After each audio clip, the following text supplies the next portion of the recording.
Hello, John. Thank you for coming back to the show. This is, I believe, part 33 of a long series that we've been doing over the years. Yes. So we're doing it just for the audience. We are doing a live stream on YouTube, and we're also doing a simulcast on X Spaces. We're gonna John will be talking, and then after his talk, we'll take questions if there are questions. Hopefully, there will be questions. But again, John, thank you for coming to the show. And how you doing? Doing all right? Well, I'm doing good. I'm doing good. I think when we had to cancel last week, I might have, I don't know if I said something or email or not, but the Pope was still alive then, I think. Right. No, he was. And I was thinking there might be, I don't know if I kind of felt like he might not be around, but maybe I didn't talk to you about it. The Definitely a whole lot of things happened in these 2 weeks since the last show we did. And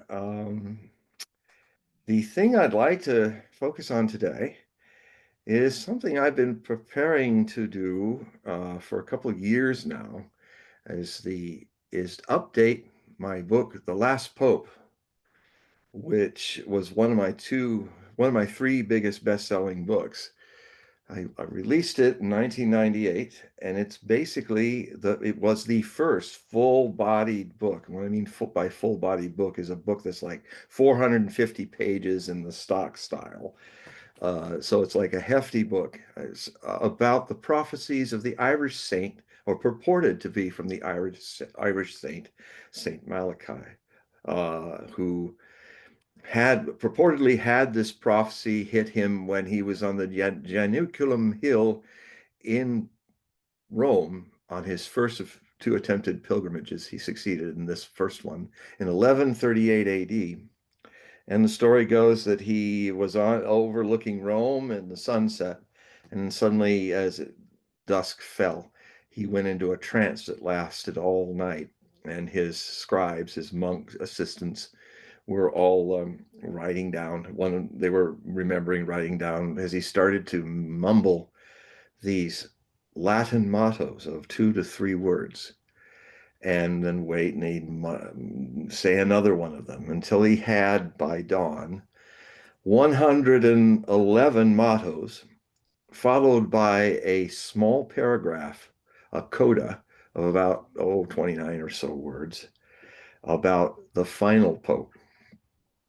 Now, some very interesting things have happened. I will talk first a little bit about being the first person who has studied Saint Malachi in all these thousands of years to propose that now everybody's taking on without crediting me, but I was the first to propose that these prophecies, there's two stories about the prophecies. There's one story that said that there was another church in Italy that ended up being ransacked when the French Revolutionary Army was attacking Italy, and that it had undoubted proof that Malachi had predicted these prophecies in 1138.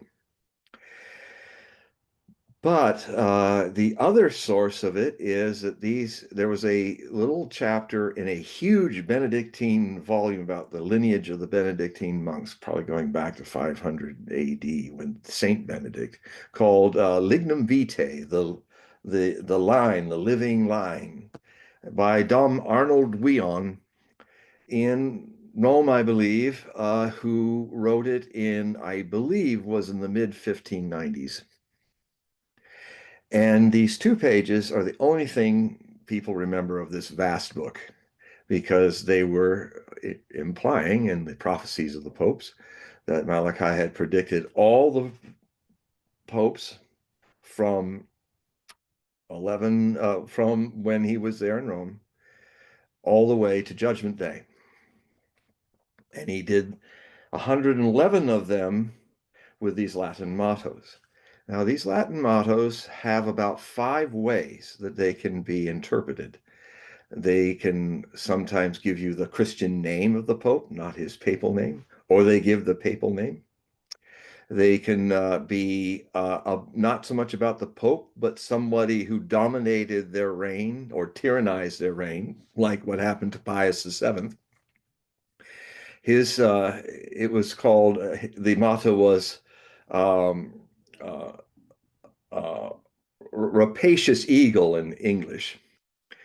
And that stands for the man who tyrannized him and put him into prison, which was Napoleon Bonaparte, Emperor Napoleon I. Put him in a rather cushy prison, the Fontainebleau Chateau, outside of Paris, from 1808, when he declared him the Antichrist, 1808 until 1814, when Napoleon was losing his final campaign uh, in France, that he had to abdicate. Ironically, after the Pope was kicked out of and his entourage were kicked back to Rome, a few weeks later, Napoleon was in the same place, signing away his empire and his heir and abdicating the throne. Of course, he would come back half a year later from his exile in Elba Island, outside of Italy's mainland. And for 100 days, he tried to take his kingdom back. And of course, he fought and lost the famous Battle of Waterloo, where we have that term, it was his Waterloo, or if you like ABBA, Waterloo. It's about being defeated by love in that case. A lot better than defeated by war. So when I started studying these, so the first 76 mottos were already published purportedly by Malachi in 1138.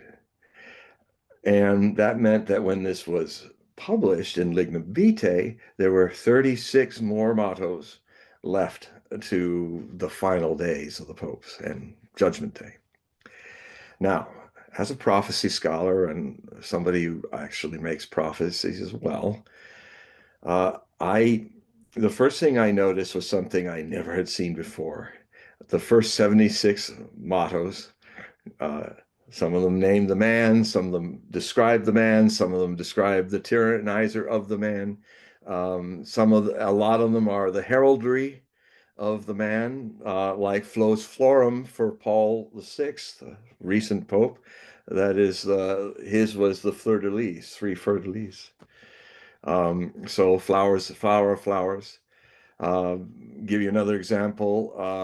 The His successor, uh, Diminitate Lunae, is John Paul I, who died mysteriously of very suspicious causes, some would say, and it happened during the half of moon.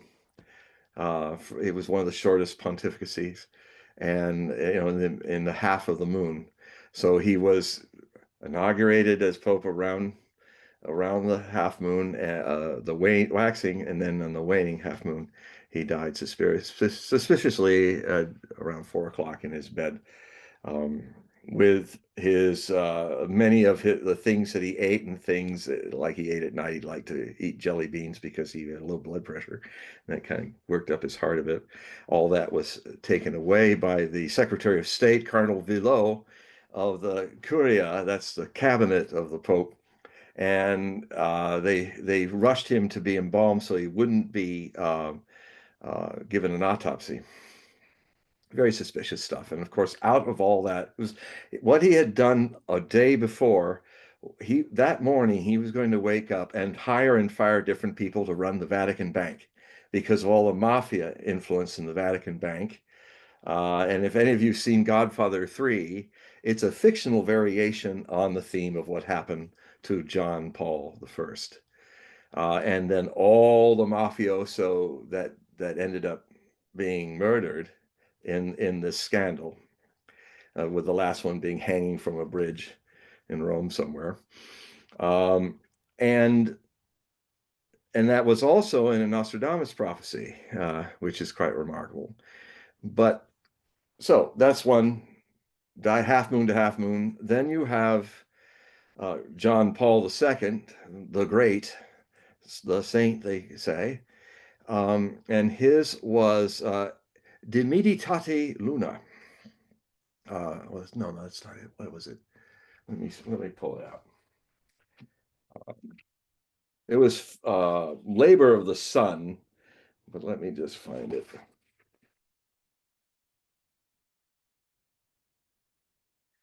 This, by the way, was my first book. That was number one for 2 weeks. All books Amazon was selling in 1998, all genres. This was number one, and yeah, it earned me a date with the girls of the View, and yes, they were nicer then. But yeah, so we got so we had De Meditate Lunae, and then we had De Labora Solis, the labor of the sun. Now, a medieval phrase that can mean eclipse. And it's interesting to note that John Paul II was born on a total eclipse, and he was buried on an annular eclipse in the sarcophagus down below the Bernini beautiful altar. And I remember writing when all that was happening. I said, if Cardinal Ratzinger, who's the Carmelengo, who's the man who is the Pope until a new Pope is picked, who later became Benedictine the 16th, his successor, if he kept saying that the prophecy of this was all wrong and just baloney, I challenged him on Coast to Coast AM. I said, if anybody's listening to Catholic World, I challenge your Pope that if he really wants to put his money where his mouth is about that, he should make sure that he does not bury John Paul II on that day, because it would then fulfill the prophecy. And if the prophecy's false, try not to do that. Do it on the 7th, do it on the 10th, do it any day but in that next week, but that day. Well, it went ahead and went, and he fulfilled the prophecy, which this is in action, something I find often happening in my association with Catholic prophecy. As much as the church seniors and fathers and all try to give this, there are certain approved prophecies, but some of the best prophecies, the most accurate prophecies about the Catholic future, are done by the disapproved prophecies. And the other thing too is, I think it's in St. Paul's Cathedral, which is just outside of the Vatican. There are famous ovals. If you look, there's these ovals of all the popes that have ever been. And the oval, there's only one space left for the oval, the last oval, to be painted with Francis, Pope Francis. And people would say, well, Francis, if this lineage ends with Francis, the 112th in the Latin Coda, then we'll know if the prophecy is a successful or a failure. So he's supposed to be Petrus Romanus, the final pope.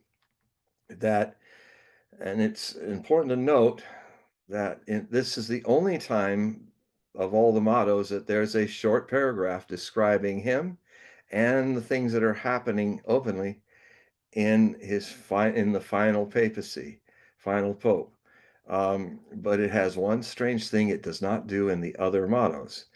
All of them are present tense. They just recite as, okay, here's this one, and now here's this one, and here's this one. But this coda starts, and then will sit Petrus Romanus, Peter of Rome. Under a time of terrible tribulations, he will try to feed the flock. And it also goes on to say, now he's feeding in both ways. I interpret that to mean in its Latin phrasing from the medieval times. He is feeding in the Holy Eucharist, of course, but I would say he's literally probably in the outreach that the Catholic Church does to feed people, is in a time where there's famines across the world. And there's a number of ways that could happen. One of the ways it can happen is just another thing that's flaring up here in our times, perhaps a fourth front for World War III, this ironic attack of Pahalgam, which I've talked about in earlier shows. Pahalgam, the village of the shepherd, purportedly is where Jesus Christ, when he left, he didn't ascend to heaven, he left the Holy Land, some contend, and went back from his forgotten years, 15 years, which he had been purportedly in Ladakh and Kashmir and Tibet. And they have a recording in the monasteries of him from the far west called Essa. And it's interesting to note that the Talmud, in its many descriptions of Jesus, not very nice ones, calls him Essa. And so uh, just last week, a bunch of Pakistani terrorists attacked on a number of lines across Jammu and Kashmir and killed and went right into the village and murdered 25 tourists in Kashmir, and then also struck, I think there's hundreds more killed and wounded. It was a major event. And this always seems to happen every 20 years or so. I was actually, and in 20 years before, well, I was actually in India in 1990 when there was definitely an Indian missile crisis about to happen, and I literally was, the jets were roaring over the ashram and the Indian Air Force and everything. They were getting ready to go to war, but they didn't know whether the Pakistanis had the bomb yet. India had the bomb, I think, but they didn't know. And what they were seeing, though, is photos from their spies that the Pakistanis were adjusting on their bombers larger grips to hold nuclear bomb-sized bombs. Was that a ruse or the truth? Well, they weren't going to run their hundreds of tanks in a huge blitzkrieg to split the Sindh in two and split Pakistan in two up to the Indus River unless they knew for sure. So they backed off and they let everything cool down. But you got to understand that this was triggered by there were some terrible massacres that happened in India from Pakistani terrorists. I mean, one was where the Taj Mahal was burned and the Taj Mahal Hotel. And even some of my disciple friends were in the Oberoi that was also occupied by the terrorists, and they were hiding in the bathtub. And they could hear them talking outside the door, see if they're going to open up and shoot whoever was in there. But that even wasn't the worst. There was one terrorist attack that literally set bombs off in Mumbai so that people would run in a certain direction in these crowded streets of Mumbai and run right into even larger bombs. And at least as many people were killed and wounded in that as happened in the 9/11 attacks many years later against the Twin Towers. And so this happens again. And usually the pattern is some things that are very concerning about this, how rapidly the escalation is happening, and also how the the fact that they canceled everybody's visas. If you were Indians in India or Pakistanis in Pakistan, actually today, everybody, and Sunday in Indian time, Pakistani time, everybody, all Pakistanis had to be out of India who had visas, and all Indians vice versa. Um, that's rather prompt and quite a rush. The other thing that's shocking about this is, the CIA has always been, if you want to know people who have no qualms about telling you that global warming is real and have been seeing this for over 20 years, just read the CIA reports that have been leaked that writing about future wars being mostly based on climate change and the world's climate getting hotter, causing 118 areas already have water disputes, 118 countries. And if the water runs out, or if somebody cuts off the Nile, like the Ethiopians might turn off the spigot of I don't know if it's a blue Nile or the white Nile, but one of the two that end up into the Nile River that feeds all the water that Egypt gives. And Egypt said, if they do that, we go to war with them. So it's just one of the 118 possibilities. But what Modi, Prime Minister of India, did this previous week is kind of shocking. He cut off all the reservoirs that are the headwaters to the Indus River, cutting off Pakistan completely from its water source, just like what would have happened with the Nile. And that's that's grounds the Pakistanis have said, just like the Egyptians have said to the Ethiopians, we're going to war if you do that. So they shut off the water. And it's the only big river that irrigates Pakistan's near 200 or 200 million people. So that's an escalation I haven't seen before. And so you're talking about two regional nuclear powers that, if they launch their nukes at each other, could kill hundreds of millions of people in South Asia. But beyond that, it would, if 100 cities are smoking from this, and from all the convection up of all the smoke and radiation from even the South Asian regional ballistic war with nukes. The estimations are that we might have a small, the next year might be a year without summer, and kind of what I call, rather than nuclear winter, I call it deep nuclear autumn. And it could carry off in starvation 1 billion people outside of India. I'm not even talking about the people lost in India and Pakistan, but outside. So, that would be a a tremendous change of things. So these we are living in times of great change, and one of the great changes that has happened is that Francis has finally succumbed after 12 years. And it is interesting to note that when I wrote about him in a book about Pope Francis and the papal prophecies, which was an update I did, very popular, you can find it on Amazon. Um, and just go to Hogue Prophecy. Just go to any of my books on Amazon and click the author's page, and you'll run into it. Well, it's one of my best-selling books because it's kind of short and it gets to the point about what might happen with the new pontiff, Francis. Um, it's interesting to note that I don't recall now if he himself has Peter in his name, his birth name, but again, one of the motto's clues is the name of the pontiff. Uh, the name of Saint Francis, his full name, has Bernadotte, I think was his name. His father was a Francophile. He often did trading from Italy into France, married a French wife, and so he's got Francesco Pietro Bernardone. He's got a number of names. So Peter is in it. And what then Francis did in many of his reforms, one of the things he did is he has shrunk the title of the pontiff at any time as simply like what Peter was, a bishop of Rome. That is the official title of the Papa, of 1.7 billion Catholics around the world, is basically the Bishop of Rome. So if Pietro, but Pietro's not his first name, it's not his dominant name, but it was kind of linking, maybe this might say that Peter is of Rome is actually Francis, because Francis the saint had in his birth name this. It would be more interesting if it was something more significant. So anyway, so I was in an interesting place, as I am with a lot of things I predict.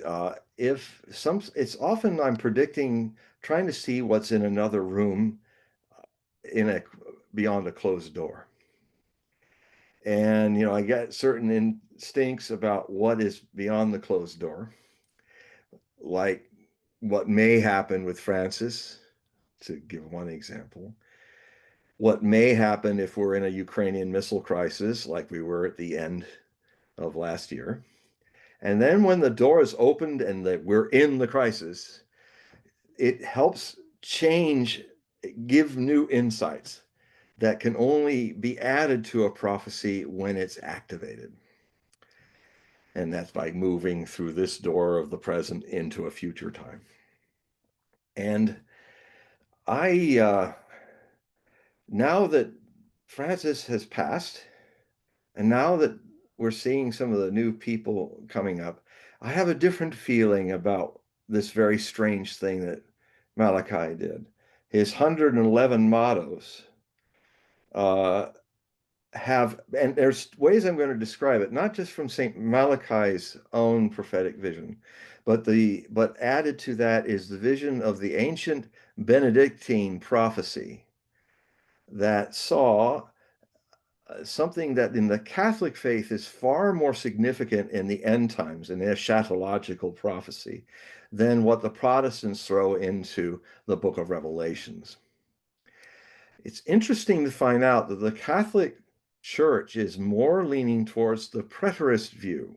In fact, it was a bishop, I think, a Catholic bishop, who had written in I think the 1600s, early 1600s, this whole concept that the prophecies that are attributed to the book of Revelation can equally be attributed in a more metaphorical sense to everything that happened in the first century up to 70 AD, which marks the beginning of the Christian mission. It is that date when the dominant Jewish religious era ended with the burning of the temple, destruction of Jerusalem. And if you read that point of view without your Sunday school biases that's been programmed into you, if you read the book of Revelations, and especially have 2/3 of it, which is the letter to the churches, it very much argues in favor of this thing that's coming, that the churches have to get ready. This age-changing thing is not 2,000 years in the future, but in their lifetimes. And indeed, even Jesus said to some of his disciples, when he made the famous statement before he walked up with his disciples to get further illumination from his own direct prophecy about end times, or the end of an age time. It may I'll get into what these ages are in a moment. That comes from another source. There's Malachi, there's the Benedictines, and there's also a near contemporary, a little farther ahead than Saint Malachi, whose name is Joachim Giacomo di Fiore. And he is the man who created, just to give you an idea, I'm framing these time frames into um, 3 ages. Di Fiore saw 3 ages, that the good news or the message, the evolution of God's message to the human race has 3 20-century long ages.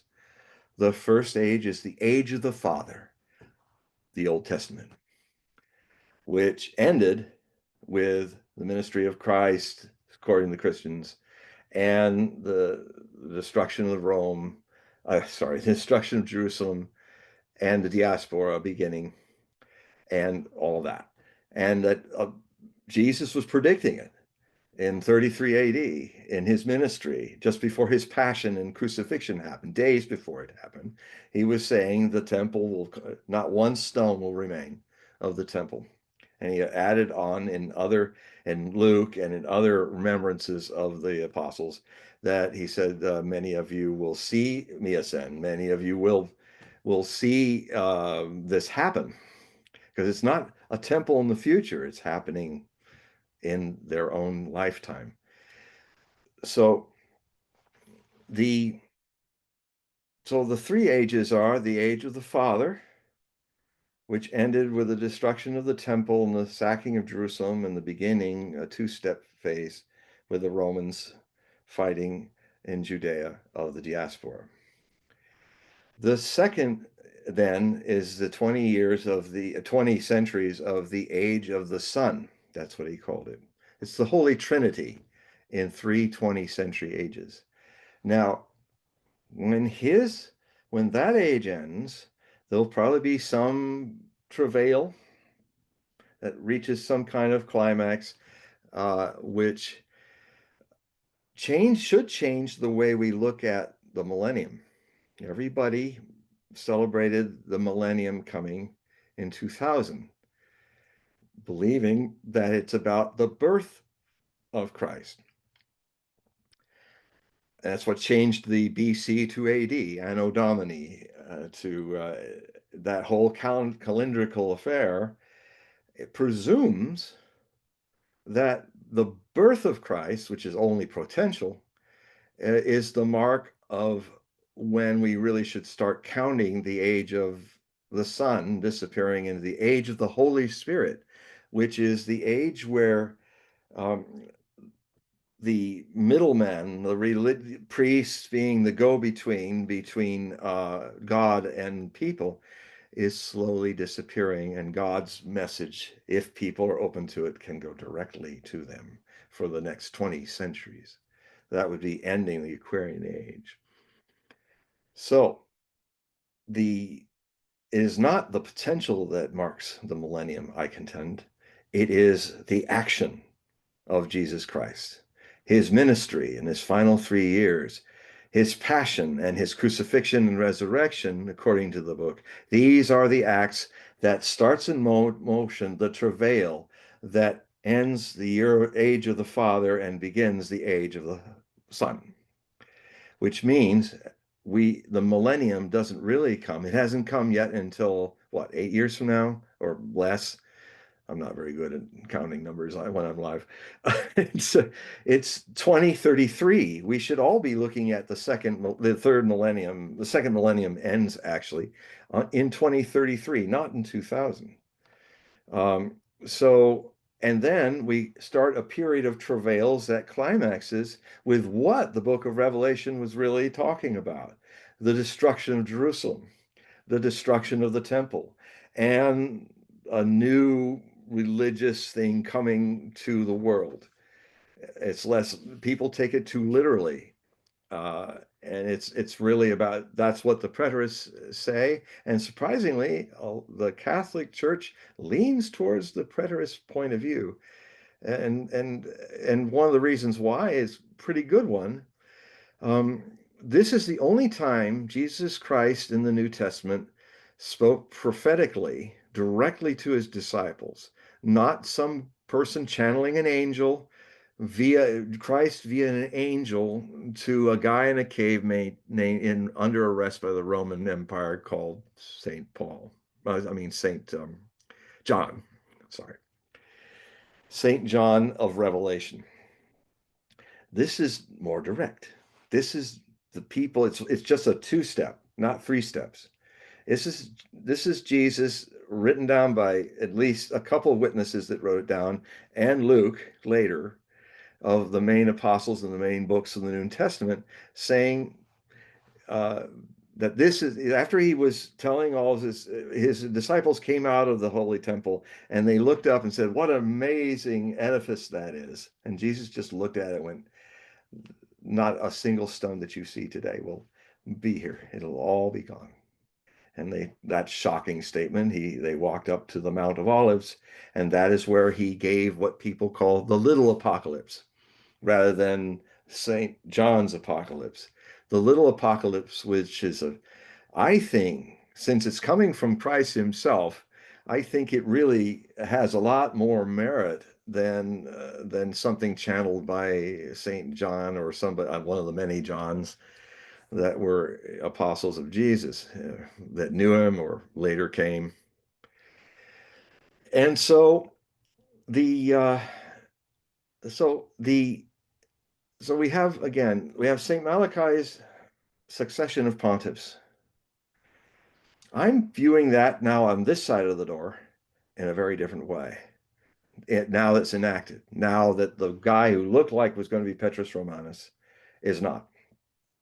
Remember, all the 111 pontiffs were in present tense. This coda is against the succession. It's not a part of it. It's hanging out there. It's in future tense. And I started to think, well, maybe that's because we've been counting this thing wrong. 2000 is not the count, it's 2033. And in the case of, if we're looking at the bigger sphere of the prophecy of the three ages, just like the last age, if the preterists are right, ended with the very dramatic ending of the temple and Jerusalem, and that Christians saw this as the beginning of their age, and he called it the age of the Son, that the age of the Son will also have a travail, a tribulation that it has to go through. And if I count from now or so, we're talking, what, 2070? How many years is that between today and then, Paul?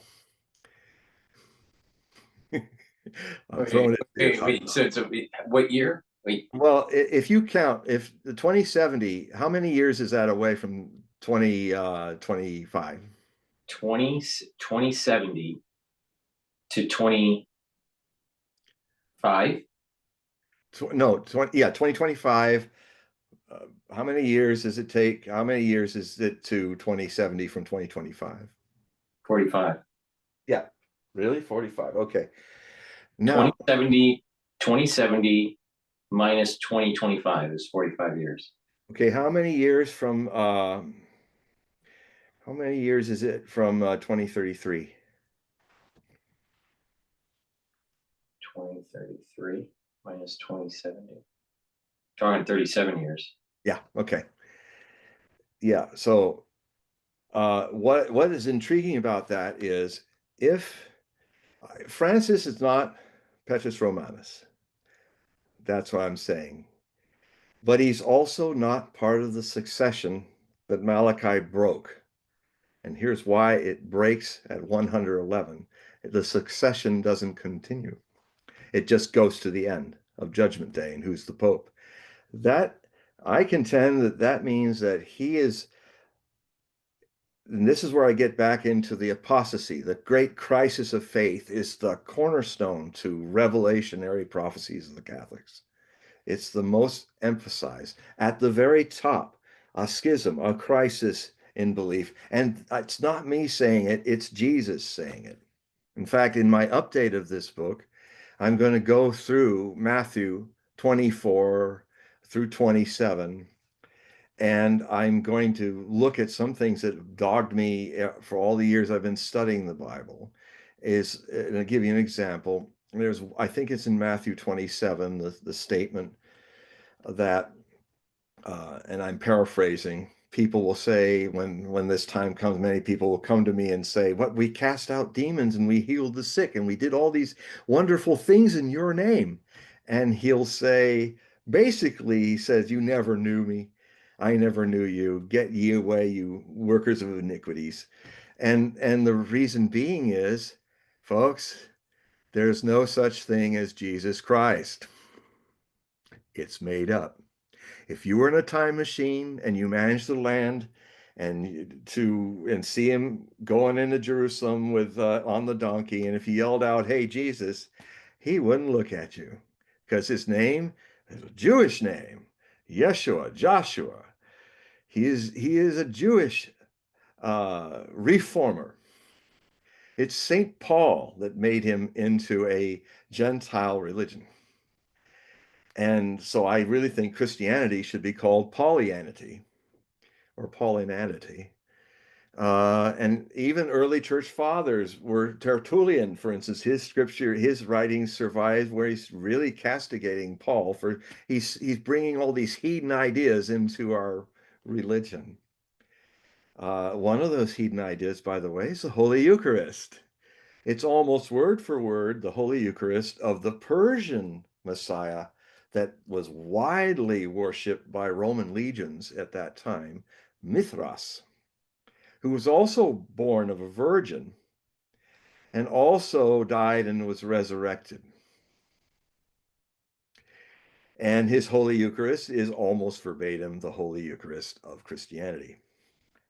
That's a big problem there. The other big problem is one of the most important prophecies of the Revelations that even most people who don't read much about it is, of course, the number of the beast, 666. The number of the beast in Revelations 13. And these are cornerstone things. And when you find a certain evidence, you can have a whole tree of wonderful ideas, but if the roots are wrong, all the tree goes. And if for 2,000 years, people have been trying to find names to match the numerical equivalent of Hebrew and Greek letters because they didn't have numbers officially then. So Hebrew letters and Greek letters had their own numeral values.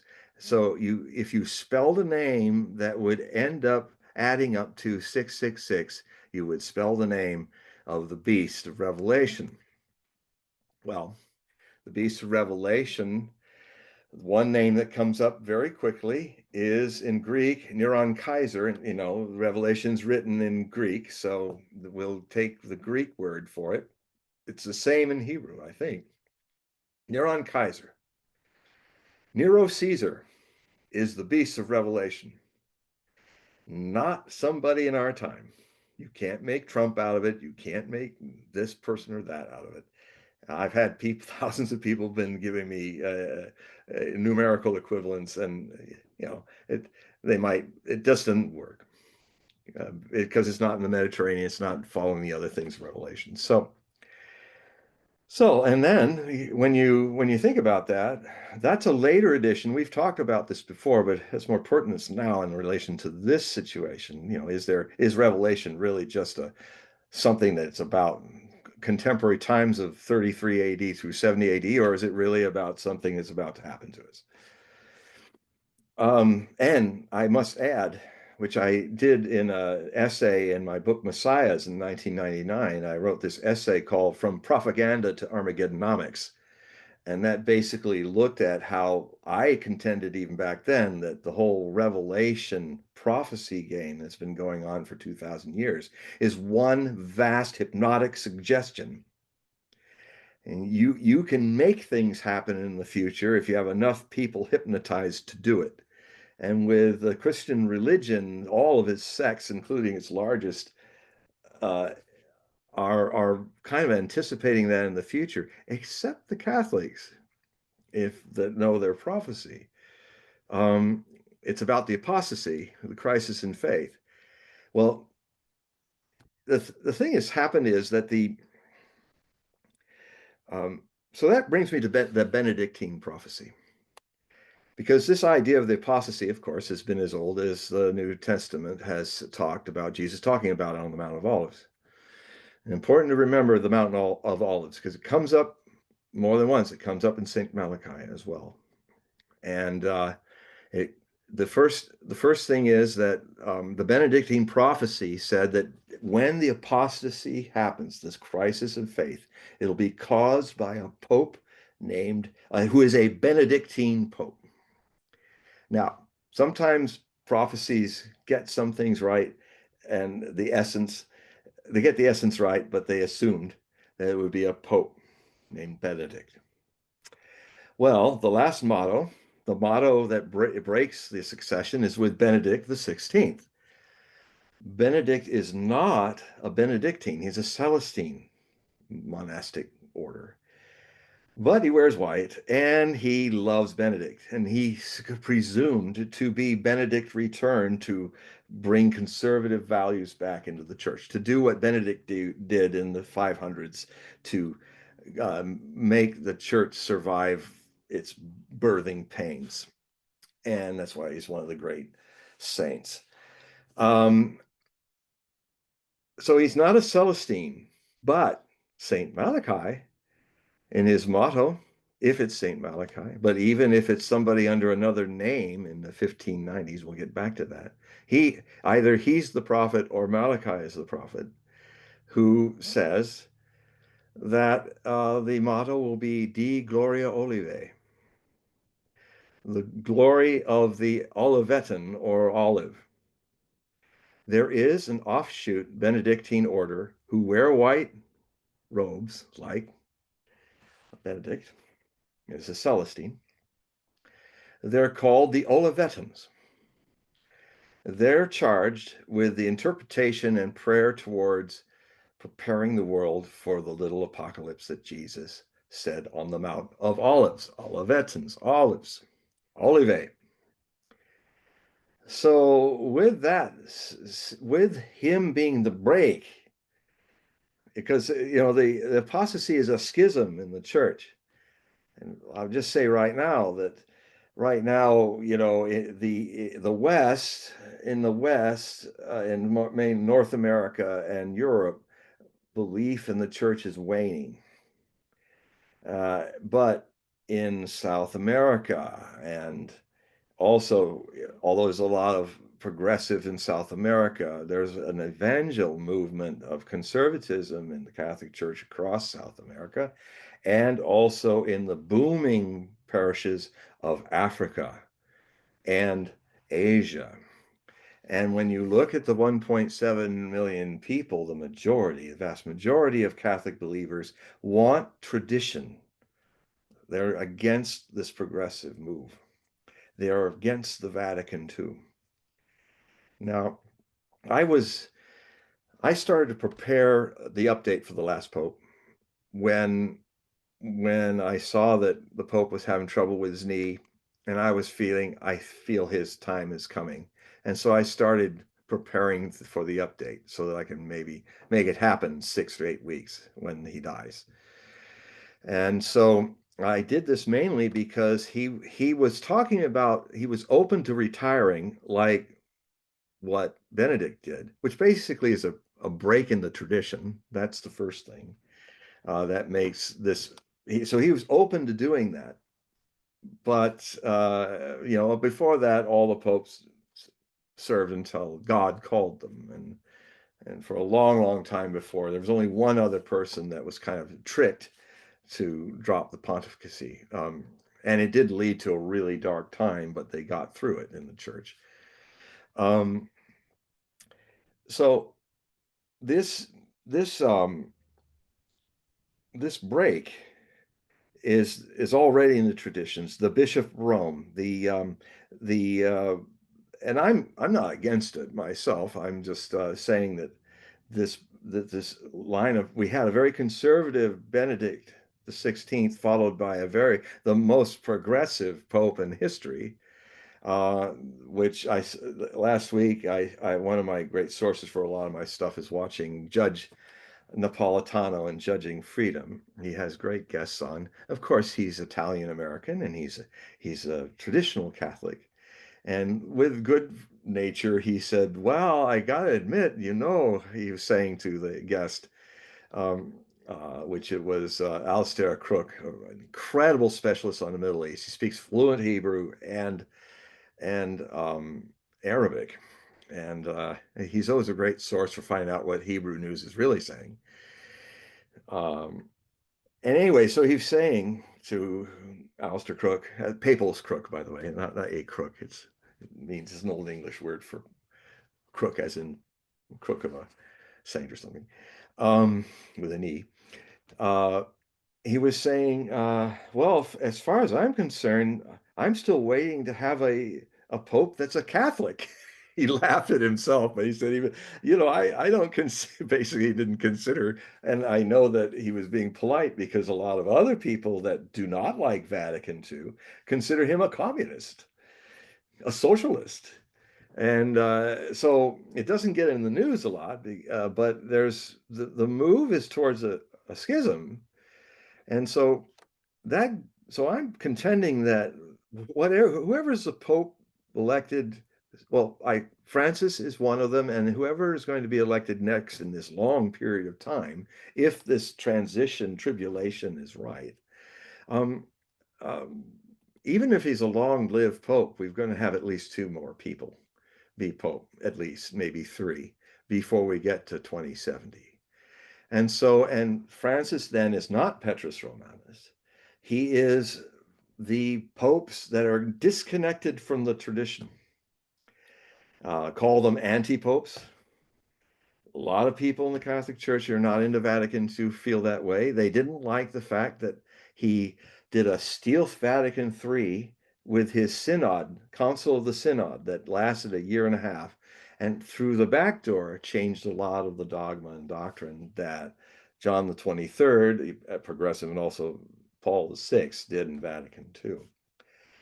And they don't like that. And so there's an interesting thing. We have the papabili. There are a number of, that means those who may be Pope next, that are about another, I think the mourning will end probably in another 4 days, maybe on May 1st, or around that time they'll go into the Sistine Chapel and make their votes. And there's a number of interesting people. One of them is someone, as I've looked at and studied it, that Francis pretty openly, indirectly, as the papacy always is, but in an indirect way that says it without saying, that the Filipino cardinal, uh, Teglis, I think, Luis Antonio Tegla, I think. He's only 67 years old. And actually, he's full of life, and it's quite a interesting. He'll be an interesting pope if he's ordained, but it's probably because he's called Francis II by a lot of people, the Catholic cardinals, because he's definitely he to continue what Francis started to do, this progressive move. what some traditional Catholics say, he's not really going to be a pope. Even worse, a Catholic pope, in their view. So, so he's one of them. And then there's two others. One is the big hope for the conservatives, who is a Peter Erno, I think is his name. He is a Cardinal of Hungary. And there's another who's called Pietro Pangolin. He is the Secretary of State of the Curia, the state. He's the second man in control of the Vatican state. The Arnold is the Hungarian is a staunch conservative, and there's the big hope. There's a couple black cardinals who may also are staunch conservatives, who may also have a chance. But what I find intriguing about this is one step closer to something Francis wasn't. This is this idea of Peter of Rome. You see, Pandolin is from Rome. He was born in Rome. And even if the Hungarian is elected because Francis changed the naming of the Pope as only Bishop of Rome, then everyone that is a Bishop of Rome from Francis on is Romanus, as Bishop Romanus, Piscopo Romanus. And so in both cases, they could be called from their Christian names, Peter of Rome. So he is only 70, Piscopo. He is only 70, and in papal conditions, that's a kid. So if he lives a long life, and if he actually breaks the record of Pius the Ninth, which I believe was 42 years, if he can do that, and he doesn't look like he's sick or anything like that, if he manages that, then well, that'd be pretty amazing. I don't think it's going to happen.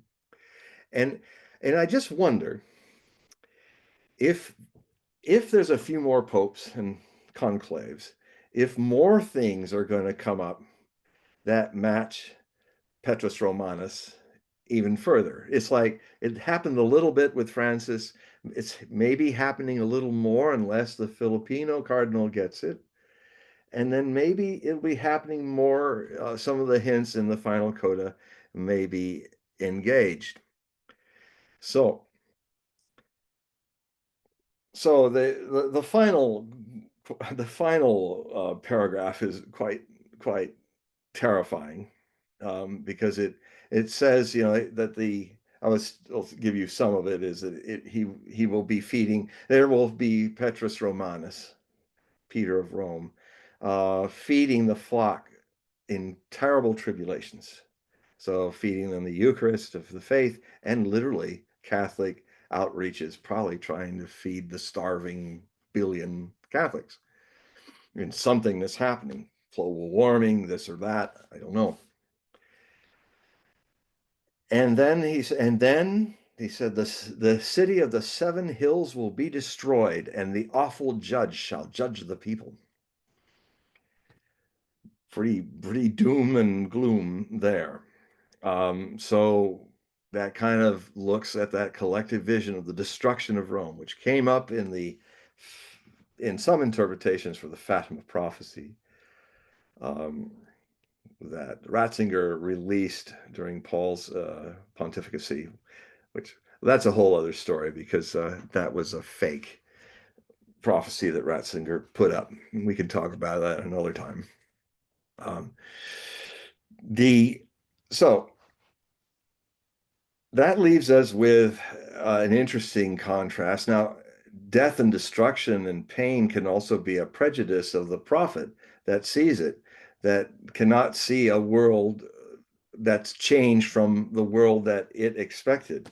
Because so Malachi sees doom and gloom, but his near contemporary, who has created this framework that Malachi may be unconsciously being a part of, as the Benedictines have been a part of way back, he sees the age of the Holy Spirit as something beautiful, as the fulfillment of all the labors of the age of the Father and the age of the Son. And there are parallels that I'll show in the book from the Buddhist prophecies of the future, is that at this time there would be someone called the Maitreya, the friend. And I will just contend, I will give grounds for it, but I think I actually was a disciple of that man, and his name was Osho, because he broke the tradition in so many ways that Buddha said in 25 centuries, when the wheel of Dharma is moved again, the wheel, the spiritual practice will be renewed. What happens is things of the old are pushed aside and we evolved into a new thing. And Osho used to say that, as Buddha said, the master-disciple relationship needs to end, and something like the Buddha field needs to happen, where a teacher of the stature of Buddha, like I contend my master was, is not a person who's over and above you, but a friend who's just stepped a few steps farther down the path and is, as a friend, is helping friends along, but not as not as some holier than holy person like the Buddha and everybody's bowing to him. And so in Buddhist prophecy, the master disciple relationship in 25 centuries later would be ended for something that the friend does, which I contend in my book that I wrote about this in the Messiah's book, The Buddha Field. It's a new concept in this new age. Secondly, I have my American rabbi contact to all the main Kabbalists in Jerusalem, who they see the age of the Holy Temple being in your heart. Now, we've talked about how it may come down from heaven, already constructed and all of that. But it's interesting that if the Holy Temple is in your heart, then God need not go through a middleman to be there. And maybe your friends that once were priests and people have know this thing in their heart can share it with you. But there's not like a two-step situation anymore, because the age of the Holy Spirit means the Holy Spirit is available for all people, whether they see it from the Buddhist point of view or the Christian point of view or in any other point of view.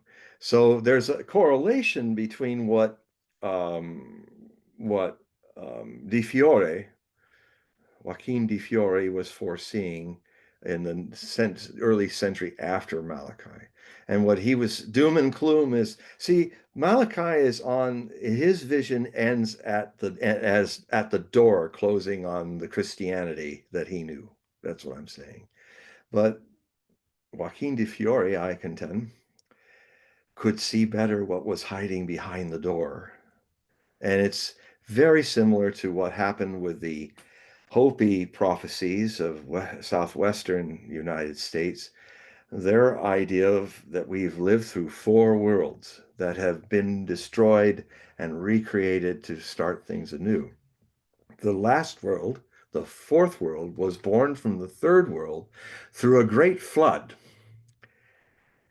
Just like we have the flood stories in the Christian, Muslim, and Jewish, Hebrew religions. They also saw it as a great flood. Now, we can debate what flood they were seeing. Certainly, the memories that go back to maybe 10,000 BC, when the oceans started to rise, we're already seeing evidence that the civilizations are underwater around India, cities that existed at the sea level that was around during 10,000 BC, and then again halfway up, about 340 feet below the current sea level.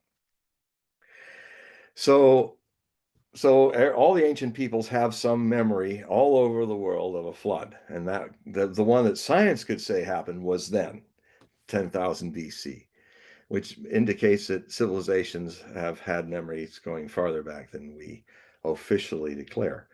That's a whole other story to talk about. Uh, Archaeology has its dogmas as much as religion does. So that um, so basically, this I maybe I'm all wrong about this, but I'm finding some correlations here that are quite interesting, and it looks to me like it could we will have to see what happens from 2033 up to 2070, and that era will begin then. But what happens in this new, we are now in the tribulation, by the way, of the Hopi prophecies. All their final warnings. One of my most popular books is called The Essential Hopi Prophecies, and it's also on Amazon, so check it out. It's my best-selling book right now, consistently since it's been out. And it just strips down all the myth that's been added by the Hopi prophecies becoming popular. And therefore, there's a lot of cranks out there who believe they're what they're saying and putting out Hopi prophecies that don't exist. So I thought I'm just going to do what I did with that I consider John G. Fuller's book on Close Encounters of the Third Kind the best book because it happened before it became a fad, a thing that everyone wanted to put their 2 cents into. It was just Barney and Betty Hill freaking out because they lost 3 hours of their trip from one town to another, and they wanted to find out what it is.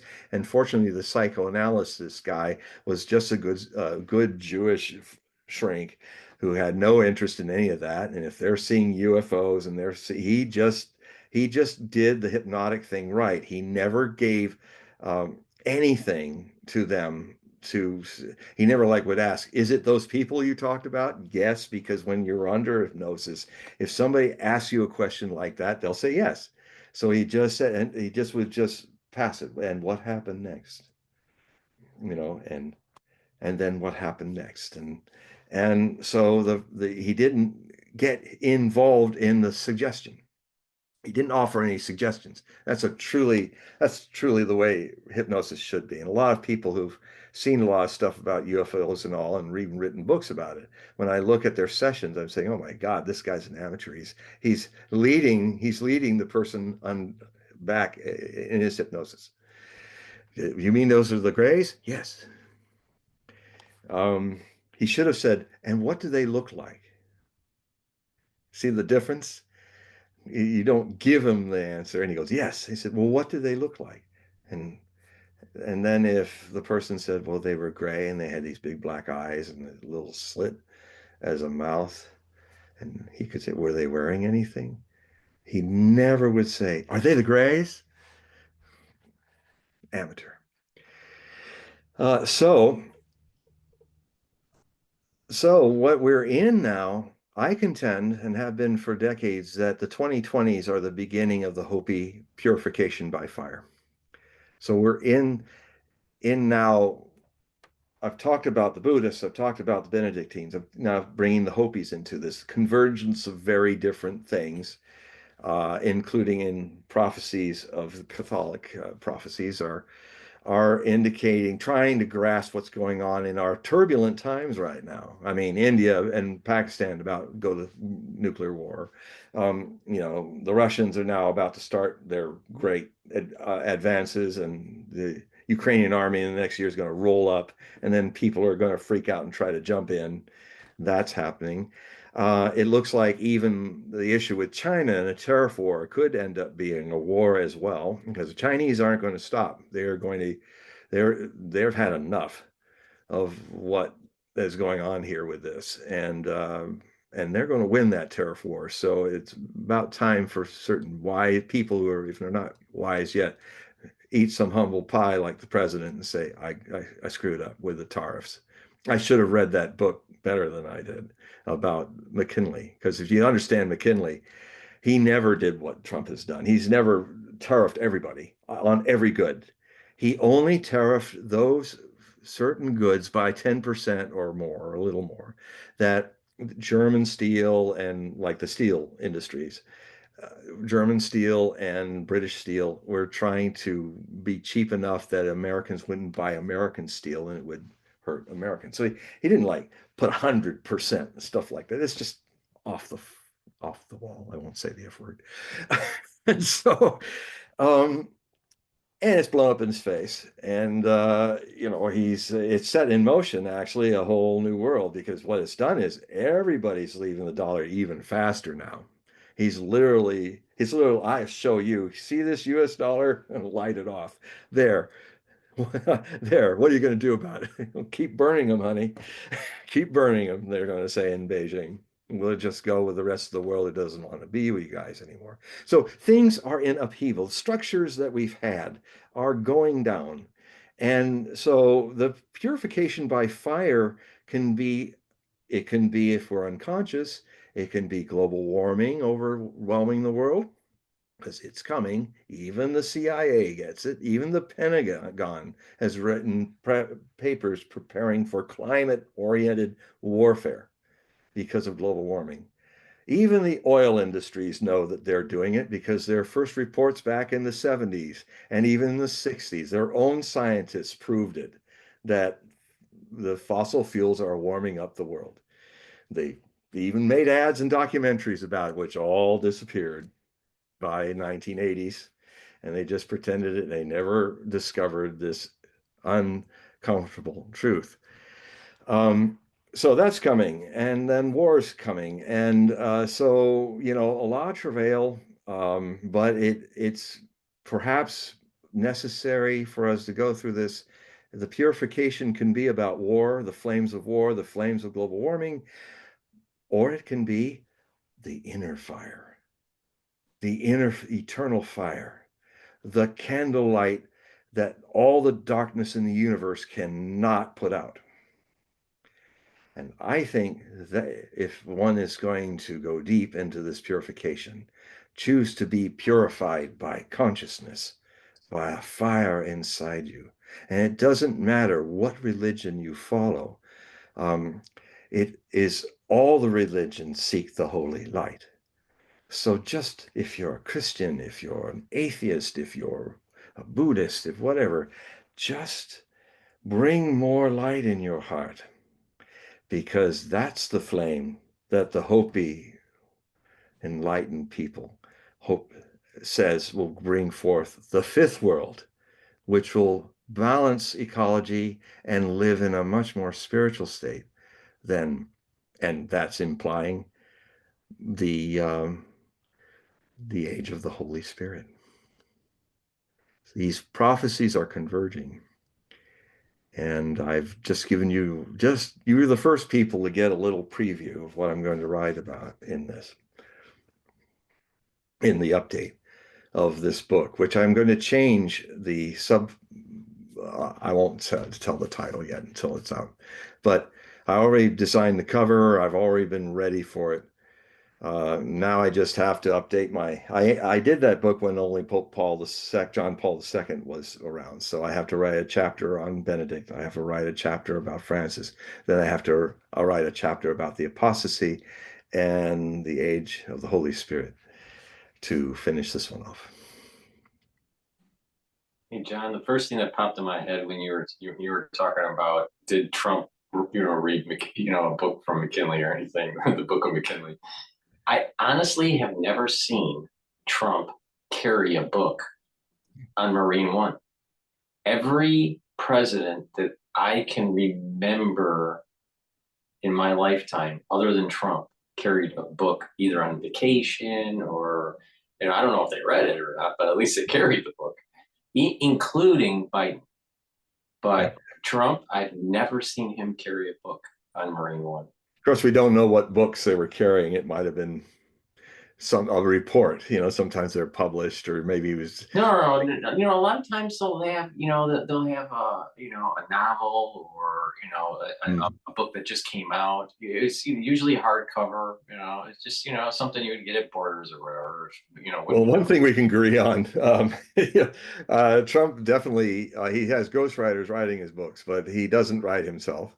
He right. probably, and I can tell you something about it because I saw it. There was when he was watching Biden's, well, yeah, no, it was when he's watching the Democratic convention and watching what we almost forget her name now because she's gone, the vice president in Biden's time, that she was doing her acceptance speech, and they filmed him in his office. I think it might have been in Trump Tower or somewhere else, and he was amazing how he just doesn't do it through books. But he was sitting there and he would look and then he'd turn to the gal to type out and he'd do a Truth Social blurb live. He was showing the live responses and he would come out with a perfectly tailored sentence. Everything's right, just verbatim. And it was good sentence. And so he's a his brain pan has another thing going on than any president that's ever Well, been. I mean, he's more of a marketeer. Yeah. He's Yeah, not, it's like a he's not a marketeer. He was like scholar. going, blah, blah, blah, blah, blah. And it was great. It was brilliant. And then you go, another one. So any of you read that Truth Social live thing when Kamala Harris was doing her acceptance speech? I saw the movie completely where all those things were spontaneously. He'd go, okay, dun, dun, dun. And so yeah, his pathways in his brain are just different. And being a history buff, or like so many presidents have been, Eisenhower, Kennedy, Johnson, Nixon, almost any of them were literate in history, and that's not Trump. He's an Okay. instinctive, Yeah. don't think, do it kind of He person. he was Sometimes that he was works. Sometimes it doesn't. he was called off on Larry King Live. Remember Pat Buchanan? Oh yeah, Pat All right, Buchanan. so Pat Buchanan sometimes would host when Larry King was on vacation, Yeah. or he would co-host, all right, Yeah. with Larry King. And if I'm not mistaken, I believe there was an episode in the early 90s where Pat Buchanan was hosting Larry King Live on CNN. And Trump was being interviewed, and Pat was saying, "Well, what's a recent book that you've been reading?" Not to call him off on it or anything. No, It was no, just, he wasn't. Yeah. and you could tell that Trump doesn't read. He just doesn't read. He doesn't read like normal He people. reads business reports. If it's he reads about something he wants to buy. He'll get all that and he'll get the researchers out. But yeah, he doesn't straight up read books. But he does. He'll read reports. He'll do all that. But he should ask him, what report did you read last? He But probably when would he have was said, being called off on it, yeah. then he pivots and goes, um, "Well, I just read my Art of the Deal book," or something like that, to just kind of like deflect it. But Yeah, when because Pat he ghosted Buchanan, it. well, he's Pat Buchanan is like a historian, though. He's read a lot about history, and Oh, so Pat was one of my best sources for the right-wing point of view of things. When I cited him as a great source, if you want to know what hard conservatism worldview is, he was one of the most erudite. He's the for the left. Chris Hedges is my guy. Is one of the most intelligent thinkers on the extreme left. Pat Buchanan was the most intelligent person I ever read on the extreme right. right, right. But it was just interesting in how he was trying to deflect it, but you could tell that Yeah, well, yeah, he's I've heard of that story, and yeah, Trump's not yeah. intellectual. But I'd even say this: if you want, because Pat, unfortunately, R.I.P., rest in peace. Um, if you want to get the hard right view of things from a very intelligent man, Bannon, you know, read or watch Bannon. Um, he's really, who used to be, you know, a consultant It's for interesting that you say that Steve because Bannon. right, it's interesting that you say that because when I think of conservatives, there's these there's these um, waves of an era. All right, Yeah, Pat Buchanan was one wave. yeah, he was different era. Pre-Bannon, you know, Pre-neocon yeah, in a yeah, lot of ways. yeah, yeah. Um, the one that had the National Review, what was his name? From Oh, yes. He was always the guy that used to do that nervous thing with his tongue. right. I can't. I What was his I'm name? getting old. I can I see. I remember can his name. hear him. I remember what he wrote, but I can't remember his name. He was a Very, Yale very guy. elderly of me. Yeah. I have to Um, control the book. yeah. His name escapes me at the moment. But he came from a different era. Oh, totally. He was more um um the vice president of, which one was Carter? Carter's vice president. For Carter was The Mondale. senator from New York. Isn't Um, that Mondale? no, that Mondale is well, that probably is Mondale. I'm thinking of somebody else. It might be. Oh, it was the vice president for Ford.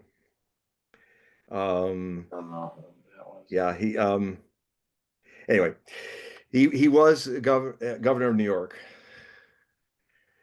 and I don't know who it was. Oh, Buckley. Someone just typed in. oh yeah, Buckley. Thank you there. Thank you. Yes, I was Mr. thinking Buckley. Buckley. So Now Buckley we got to find came out the from a other guy different I forgot. era. Buckley was kind of like almost like this World War II up to Vietnam Yeah, era, he was. and then Buchanan Buchanan was up to Buchanan, Vietnam right, to right, the through the 90s. Reagan era, right. Yeah, he's Reagan era. He was definitely not a neocon, although he had some pretty right wing views. But that was a whole other kettle of fish that really blossomed in the 90s. Mm. They were rising when he was there. You see, the new Republican guys were going up against Buckley, and they were young Turks like Buchanan, relatively speaking. And he was more the kind of the liberal Republican view. I'm trying to think of, God, I can see him. Anyway, I can't remember. Somebody out there in the question land, who am I talking about? It's he was the governor of New York. He famously was filmed dying of a heart attack in New York. I think he was with Ford So as Ford's vice VP, president. Hmm? Ford's VP. Ford's VP, yeah.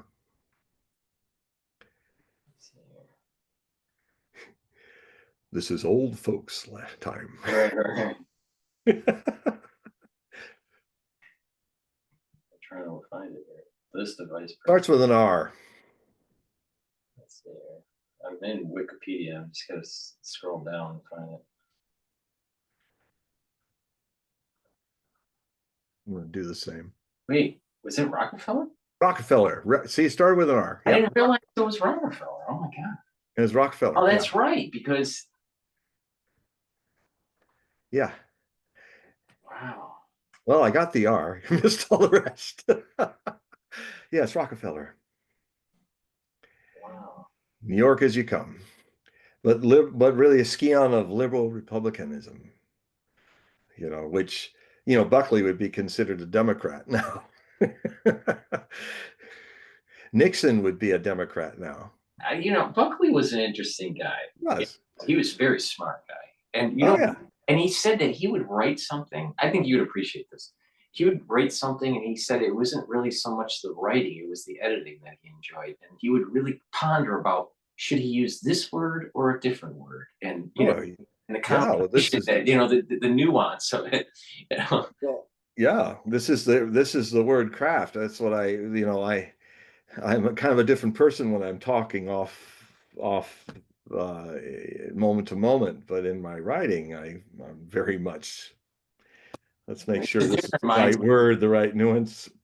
It's a different mindset. And just a pivot here, just a little bit. I Reading admire this Buckley for that. I'm reading this. I'm reading this book called Mastering AI. All right, it's a book that just came out. All right, And Okay. there's a chapter in here that's talking about how this type of technology is going to change the way people converse, and that you may have a major strata of society that actually loses the art of writing. Yeah. Oh, it's more than that. I can tell you that um, every time we surrender a motor mental effort to the machine, our brains get a little softer. The brains, it's like, I'll give you an example, a simple example. Um, I remember my mother went in down to, when she was alive, she went down to the Star Store here in Langley, and they had one of those rare big power outages. And the cashiers were all of the new generation that do their cell phones and all that. And except for some of the older people who didn't live in that AI enhancing, making life easier for them, they couldn't count. They couldn't calculate the price and do things out of their head. They had lost that ability to do that. So or manage with checks and things like that. So there's it's I have for since the 2000, I have been warning that AI, the way we're going about it, is not a perfection of the human race, but a magnification of ego. It's not a thing that will magnify our wisdom. Um, and you can already see it. Yeah, there will be. I mean, I've often said that what you would have is a very technologically advanced civilization of misanthropes and of people who are in the social understanding of life are ignorant and savages even. To prove your point, I kind of saw this in undergrad, all right, where you see students that were more aligned with the humanities or liberal arts versus the ones that went into engineering. Yeah, The ones that went into engineering, of course, had higher paying jobs, right? But there was a skill set that was lost. yeah. With all that Humanity. mathematical ability, many engineers didn't know how to write very well, or or even communicate in a large setting Yeah. versus ones that came from the liberal arts background. Have you So ever noticed? and that was all pre-AI stuff. Yeah, yeah, yeah. But it's enhanced now because now it's easy for them to design. They can get on their phones and design a building, which means you're not with blueprints with other people and stuff. You can just do that all very clearly. And the other thing too is that I've noticed over the years as a communicator is that people are becoming as passive aggressive in their communications as machines are. They won't, to put it in the nicest way, when the baby's crying, you don't, like a computer's got a problem, you don't know why he's crying. You ask him why, and he goes, wah, wah, or error 409, error 404, which is not a communication. It's just wah, wah. And then you have to have the skill of not being a machine to figure out how to communicate with a system that's passive aggressive and doesn't really know how to take you through the steps because it just doesn't care. Um, it's not been given that virtue of caring. I mean, communication, Buckley cared about people getting his message right. So he did the extra mile, and it takes a lot of work. And those skills that make us separate from our machines is being lost. And what we're creating are a race of Frankenstein monsters that can even look like us or just be our machines and factories. And it's not their fault. Machines are just reflecting our stupidity and our taking for granted what it is to be a human. I think if we're going to make it through this period without being destroyed by this, because this is my number one concern Even nuclear war can be survived. Even global warming can be survived. But the human race can't survive this unless it starts to value its humanness and not give up its humanness to the machine. Let the machine do certain things, but don't let the machine replace you as a thinking person who does the job better, or you will be gone. You're committing your own extinction. And you're doing it in little steps of losing your humanity, which is atrophying because you're losing the ability to make efforts, to work hard, to have to think out a problem. If your machines if Siri thinks out all your problems for you, in a few years, you're going to be a retard. We have a society that's already Yeah, retarded. it is. And I almost think sometimes the best thing that could happen to us is the Carrington event that wipes out all the electronics. And Yep. then we have to discover again how to think and how to be human. And then this could end up, if we have a Carrington event that takes everything out, then it'll be terrible and a lot of people will die. But out of that, people will rise up and say, we shouldn't give all of our intelligence to machines. Maybe we'll do something like what happened in Dune. Maybe we will become better in doing that work ourselves with our organic brains, like the Mentats Mm. in Dune. Because that's one of the most important lessons in that science fiction classic is the rebellion against the machines that happened like 10,000 years earlier in Ebert in his world, Herbert in his wonderful universe that he created. How they had to make sure that they still had ornithopters, they still had machines and other things, but they had to do the thinking. And now, there's one movie that shows a way where artificial intelligence can be good in the future, and that's Interstellar. That robot that they use in the Interstellar ship. He programs him to be funny and sarcastic. He just is a servant. He's a lackey. He is programmed not to uh, compete with us. It's like, no, you're a slave. This is where a slave is because this thing isn't real. If you people think you're creating a conscious thing, then you're just as stupid as Dr. Frankenstein making his monster Well, out the of thing, body parts. yeah, the thing is that we are spending the time to ask questions in Chat GPT, Right. building up these models. Yeah. And over time, this AI, this larger AI, is getting smarter and smarter. We are starting to become a slave to it because Absolutely. we are losing our cortical tissue for We're thinking. losing our cortex. Yeah, yeah. Well, And so over time we're literally becoming slaves of the system. absolutely. It's already happening. And old graybeards like me may not be here to tell you about that. You young people of the future. We're, Listen to us before There's we going are to be a time. gone, There's going to or be a you will time. be gone. I'll tell you. I can see it happening in the near future in academia. A student is going to be a grad student. A grad student is going to just ask Chat GPT, okay, I'm going to do a thesis about, my thesis question is going to be this. Please give me an outline of, what I should type for my dissertation. And it'll give an outline. And then, but if you really want to, push the envelope, you could probably have Chat GPT write the thing for you, you know, And people are doing that. it's People just, they're getting their degrees. And the machine is making their degrees. If anything, the only thing a machine should do is present the record that we have put down. Like if you want to improve Wikipedia, that's fine.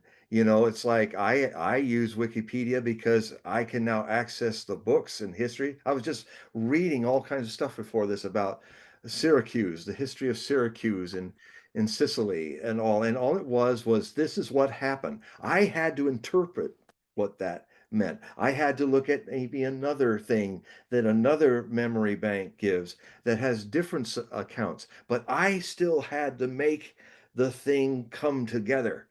And if you take that away, you're dead.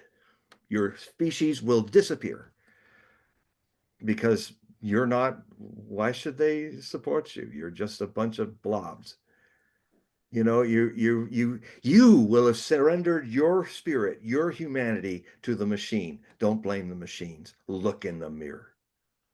Well, there's analogs to this even in society, Mm. even before the digital age. You look at, let's say, rural America Oh, going, because of the Industrial Revolution, going towards higher density areas in the country to get work that's stable, that's industrialized, that, you're look at working in a D.H. factory. Lawrence. Look at the books of D.H. Lawrence bemoaning the loss of that. It's amazingly eloquent. I'm just reading the essays of Richard Wagner. He was totally into like the machine's going to take the soul away of people. He was saying the same things in Germany that D.H. Lawrence was saying in England. So these things happen, but these things have left to a critic. Now we're entering a critical mass. Now now we're kind of sleepwalking into surrendering our humanity, thinking that we're making something wonderful. Look, folks, Data doesn't have a soul. The actor who played Data, Brent Spiner, is a human being, you know. And Data, I love Data. He's one of my favorite characters in Star Trek. And they even tried to make him more alien by hiding his eyes, by making them yellow. Um, but the kind of we can't do Data until we are more mature. We can do that robot that's just a servant in Interstellar, just a servant, just a butler, just a go-getter of information, but you must be the commander of that information. How You're the one to make the decisions. And if you tell the butler-like robot because the gal was getting too far and the wave was coming and the gravity was too heavy, he said, "Okay, he just told him, stop that work, forget the debris. But we need it, sir. It's important. No, go save her." And he just goes. He doesn't have an argument about it. He doesn't pull the plug on the human being. He just goes and does it because he has no soul. He is a mechanical servant. And, it is a testimony to people of our time that they can even think such a thing can almost be alive. Maybe you don't have a soul. Or maybe if you think that way, maybe your soul is just a seed. It's like what Gurdjieff used to say. Gurdjieff used to say to people, especially in Russia, where he was teaching at first, just before World War One, they're always talking about the soul. And as a device, he said, "You don't have soul. You have to earn soul. You make it through being more conscious. Your soul energy becomes something if you are more conscious. If you are unconscious, you are just a machine, an organic machine, but you are a machine. And when you have millions of machines and more machines, you have the end of things." So he was seeing that before any of this technology was coming. Because if you behave like a machine, you're not going to feel afraid about what I'm saying. If you're in support of what's going on, you don't have a soul yet. You are just a seed. Like Osho had a different way of saying it. He didn't say you didn't have a soul, but he used to say, because they were poles apart in the way they teach. That's why I like to study. I was with one of them and I studied Gurdjieff as well. That he used to say, well, Gurdjieff isn't really wrong. You do have a soul, though, but if you don't water it, if you don't break the shell of its seed husk, then you might as well not have a soul. You need to water your souls. You need meditation. You need things to bring you back to your center because most people have a soul, but the soul's just a seed.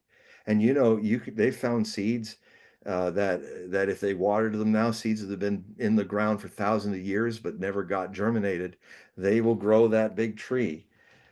You're in thousands and thousands of lives and you've never watered your soul. You've never found the right earth for it. You've never given it a a climate, a space for the flower to break out and break and kill the dead shell that you are, and let the flower come out. And if you don't find it, you're going to create seeds that walk around without a soul, that do everything better than you, and then they're going to logically say, well, why do we serve these people? And you'll be gone like the dinosaurs. No, worse than the dinosaurs. The dinosaurs became birds. They'll probably be able to fly away from these guys. Your legacy is completely gone if you don't wise up to this. This is the most dangerous thing. Don't even care about global warming. Don't even care about World War III. Even the human race can survive that. You will not survive this unless you people start to open your souls and You know, realize. you bring a good point. You know, that mankind developed, nuclear, an understanding of nuclear technology, Hmm, and and you can use it for good or you can light the for world with it, right, or end it. right. Yeah, And it's the same thing with this AI. I just don't feel as though we are mature enough we're not. to have it. We spiritually we're not mature enough to be able to wield the power of artificial intelligence. Only people who are self-observant of their own soul have one, because that's what germinates that seed to flower. And so if you're in your ego, if you're not asking those fundamental questions of who am I? Why am I here? The fundamental question. It was a question that Maharishi Raman Ramahishi. I can't speak today. I was in the hospital yesterday, so I'm a little going through there. So Raman Maharishi was when he was 18 years old. He left to seek his truth in South India, and he had simply one meditation. It was not to say it, but to be the very question in every moment, in every act. Who am I? This is the fundamental question. Who who who is witnessing all of this world? Who am I? And on that simple question, just as the presence of the question, not saying who am I, who am I, who am I, like a machine. They do that in the ashram there now, many years after he died in 1950. There are all these people going, who am I, who am I, who am I, who am I, who am I? No, that's robots with spiritual guys. No, it's supposed to be you feel it in the very fiber of your being. Every breath, the question dissipates as a words and becomes a presence in you. And then you visualize and think and smell and feel and be with the world from that.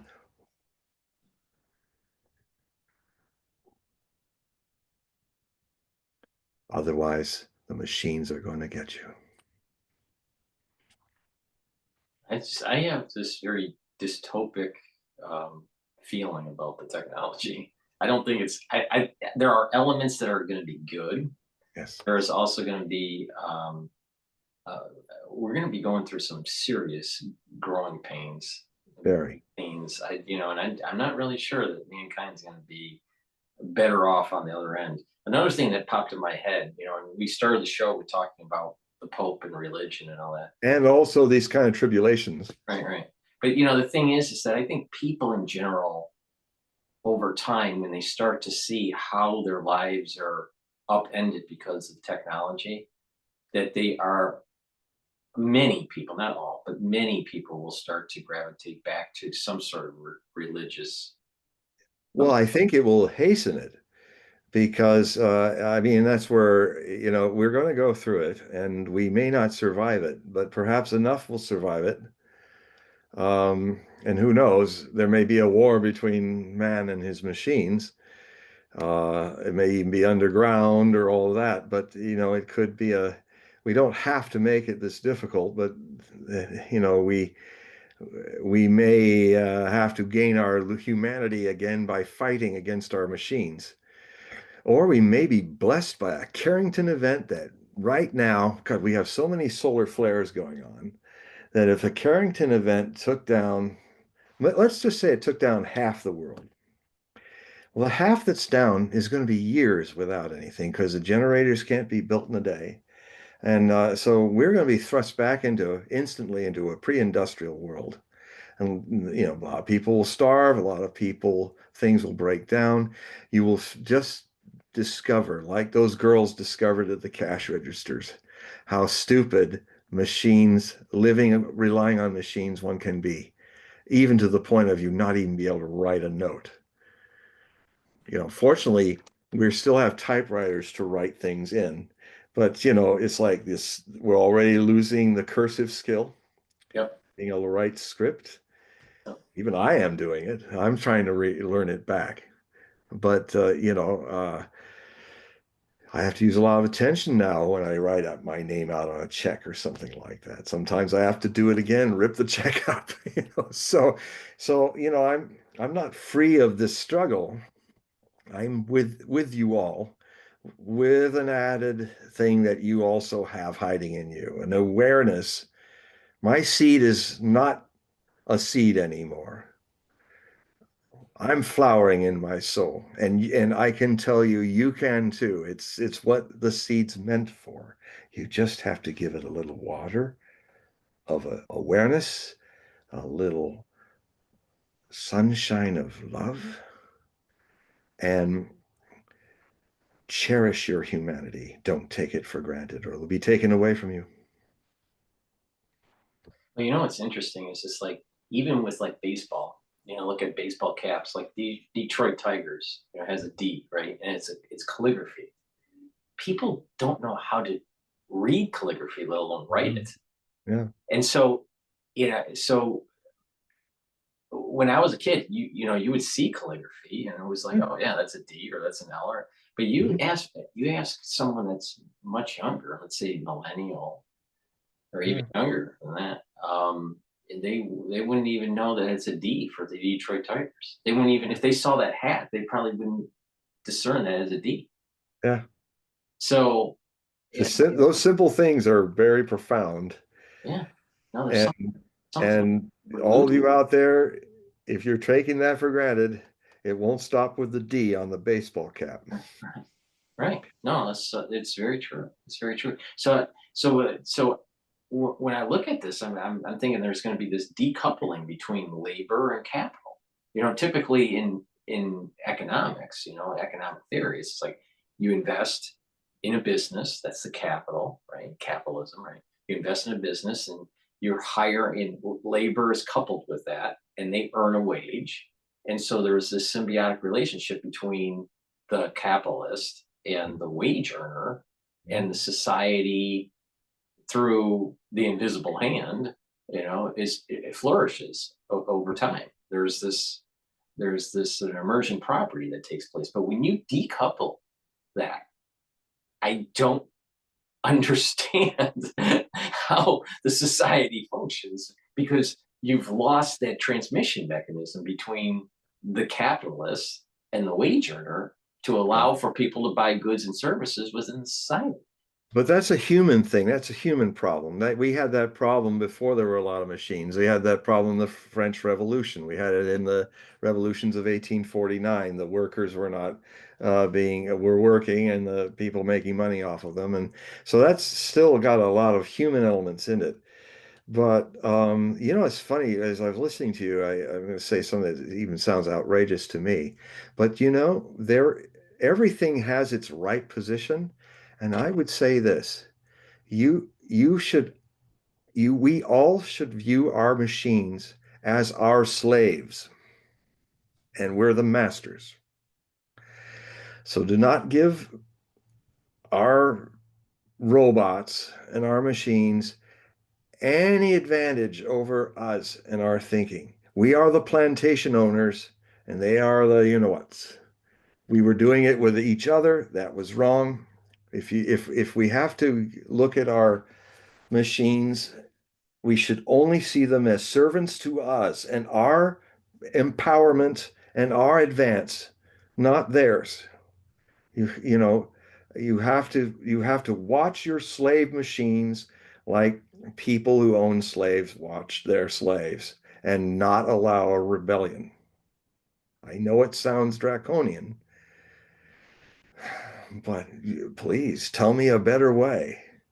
I'm open. I flood me with your emails, please, because and then I will share it, and maybe I can learn better to solve this problem.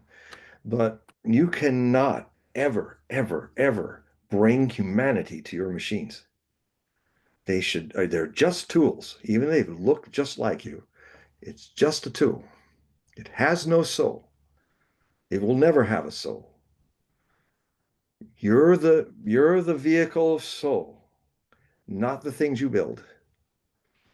So make them the extension of your wisdom, not the extension of your unconsciousness, or you'll be gone. If you bring wisdom, you have to bring wisdom to this. You have to see them as they are. You're an adult. Don't identify with a toy stuffed animal that's become your machines. When you're a kid, that's a kid thing. I mean, I did it. I love my stuffed animals and stuff like that. They were like people to me, but I grew out of that.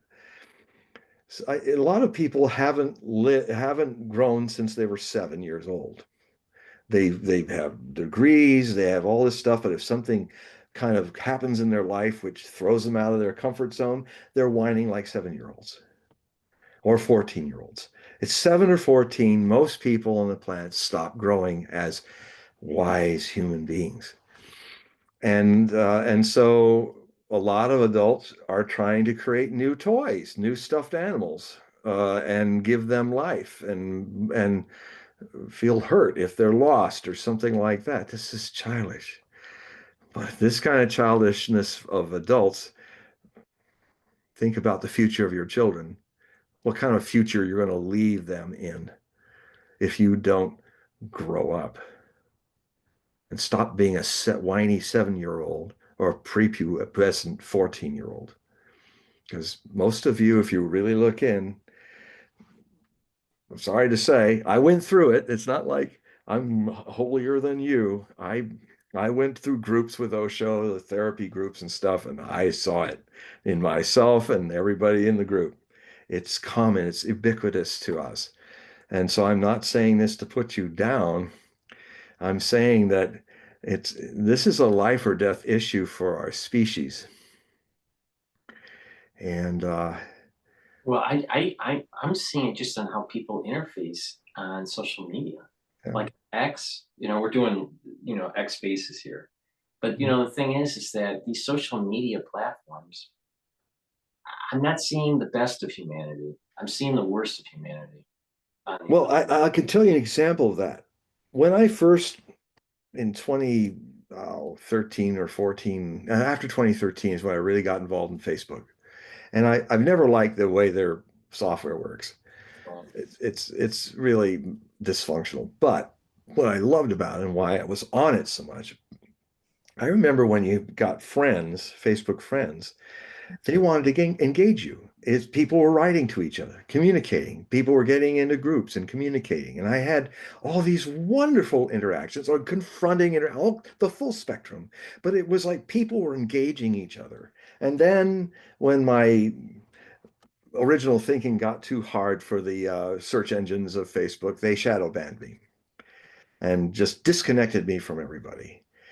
And then so what I've done is since then, since now I'm getting all these want to have friends with me, so I'm getting close to 5,000 people.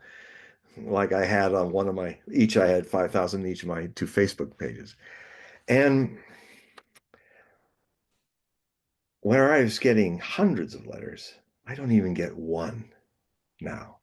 Everybody is selling themselves, trying to get you to do something. See this video, do that. It's rare now that I get the kind of letters I got back in the 2013, 2016. I mean, there was this long hiatus and I get in the 2020s after I've been shadow banned and I'm finally coming back to Facebook and they've I've seen how the algorithms have actually isolated people even more. And these kind of discussions and things are not happening there anymore. It's so I'm doing it as an experiment, just watching. I mean, all these thousands of people in, and none of them seem to want to interact. All they want to do is look at me, look what I'm doing. And and the way, you have the wall, everybody has the wall, but now people are getting on people's walls like never before. That was always like a no-no. It's like this is where I talk to all of you about something happening. And then if you want to engage me, write in the feeds Right. what you want. But now people come on your wall, and Well, look and at it's me, and I'm playing with puppy dove or something. yeah, I know exactly what you're saying because I saw this with covering the crisis of 2020, and you know, what certain people that I would interact with, what would happen and would be they would take the post that I would do and then and I would call it littering. All right. Can you imagine, right? You have a piece of property, a home or whatever, Mhm. and you invite friends over. Yeah, All right. The etiquette would be that, okay, that you have dinner or whatever, and then they go home. The next day they wouldn't be posting something on your front lawn that, without your permission, right? yeah, So what has happened in on X or these other social media platforms is that you bring them into your circle, but they feel that it is their constitutional right to litter your feed with stuff that will either move them towards their website right.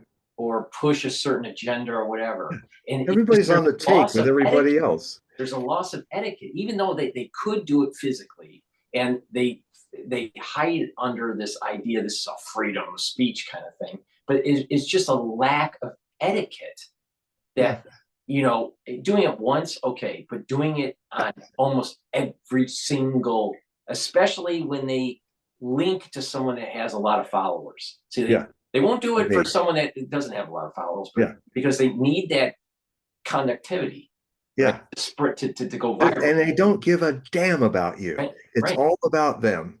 But yeah. I used to have people get on there, and I used to go to other people's places, and I never put anything on a wall.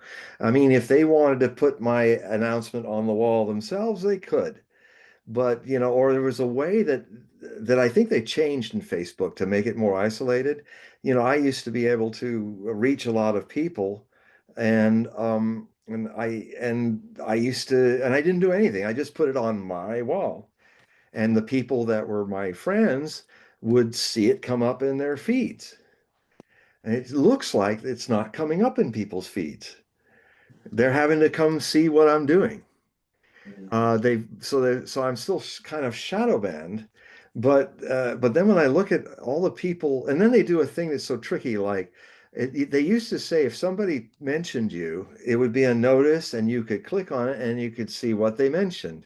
But now it's like what their mean is your name was on the list. They weren't talking to you, and this one guy who keeps doing it, I said, look, you keep telling me I'm being quoted, but when I see what you're doing, I'm not being quoted. You're just trying to pull me into your game, your world, and I don't want to be there if you're not going Mhm. to tell me exactly what you're doing. I mean, it's like if you said someone made a comment about me, I want to see what they say. And it's not a comment, it's I'm looking for the comment. There's no comment. It's well, the only thing I can see that's me on it is they've got John Hogue on there because they made a friend out of me. And just like an empty box. I'm an empty box called a comment. That didn't happen before I was shadow banned.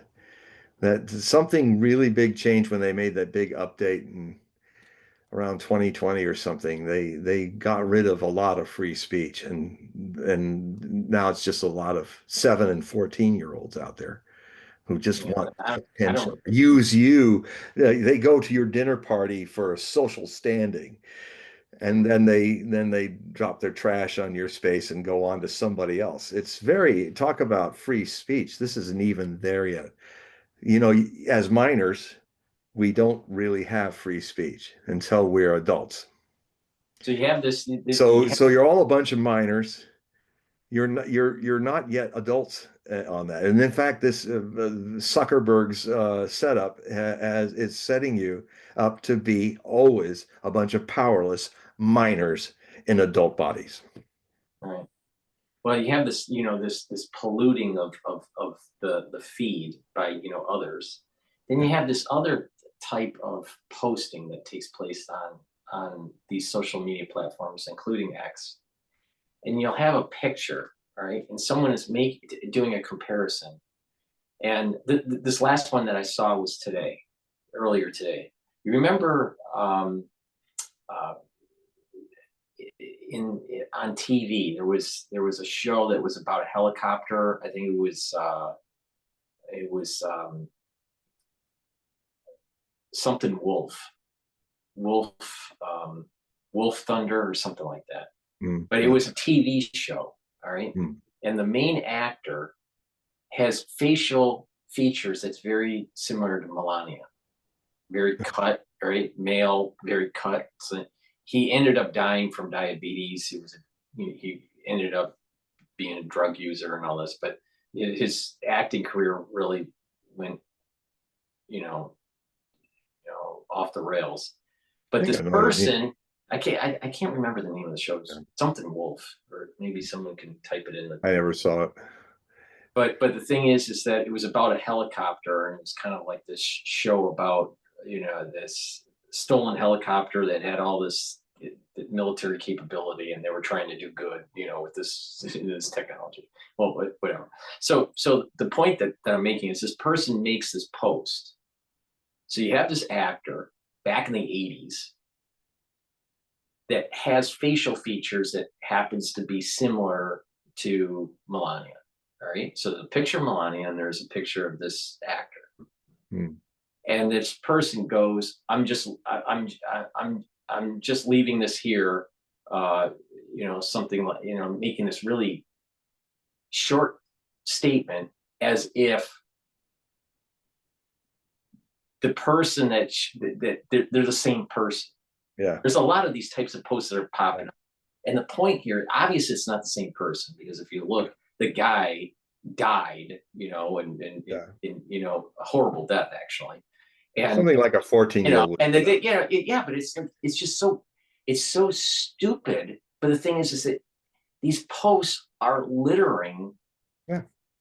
the social media now. And what I'm noticing is that people's attention span and just the dialogue has gone down into the gutter, Yeah. where there's no critical thinking whatsoever. None. This person was making the statement in the feed. This picture, he disappears from, the limelight, but that's because of his life choices. And then all of a sudden, Melania comes to the United States. And so it's got to be the same. So he's implying it's the same person. Obviously, it's not the same person. I mean, there's no doubt it's not. It's. And if he grew up, if he was 14, I'd forgive him, or 13. But he's But probably. if he's older than that, if he's an adult, legal adult, again, that's that person. If you're watching, you're stuck at 14, and if you don't look at that, your whole life is going to be just a pathetic 14-year-old's But life in a male in an adult body. so there's I so think we many. know what you're saying. This is one of the biggest things happening in communication that's so bad is that I often get letters, even when people were even more literate, they'd say, "Well, you should have understood what I intended in my letter. Why did you respond to my letter like that?" Well, I, uh, I am somebody who writes for a living, and I must be good at it because I'm making a living doing it. So my advice to you is, um, always take entire responsibility for whatever happens in your communications. Never blame people misunderstanding you because they didn't get what you did. That's giving those people your power away. Look, if I need to talk to a flaming idiot, I will find the language to communicate to that flaming idiot because it's on me. I'm empowered to write to you. if I'm writing unclearly, and that's on me. But it's amazing how many people haven't learned that fundamental issue. And I know some people, like there's some people I know, even intimate friends of mine, who the whole world's against them, and they're literally getting paranoid, and sometimes to a point of going to an insane asylum and thinking that people are after them and all. And all I'm seeing in this person is that this person has lost complete power of themselves as being responsible for their lives 100%.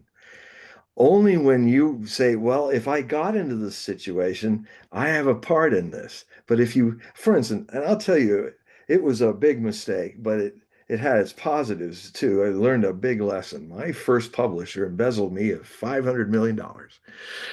500, yeah, 500,000, sorry. Um, and that was a lot of money in 1987.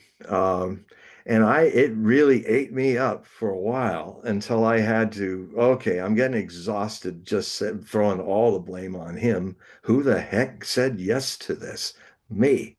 And why? And I had to look at myself. It takes two to make a mistake. I I was I was not owning my power. I was playing hippy dippy Southern Californian saying, "Hey man, I trust you. Everything's fine."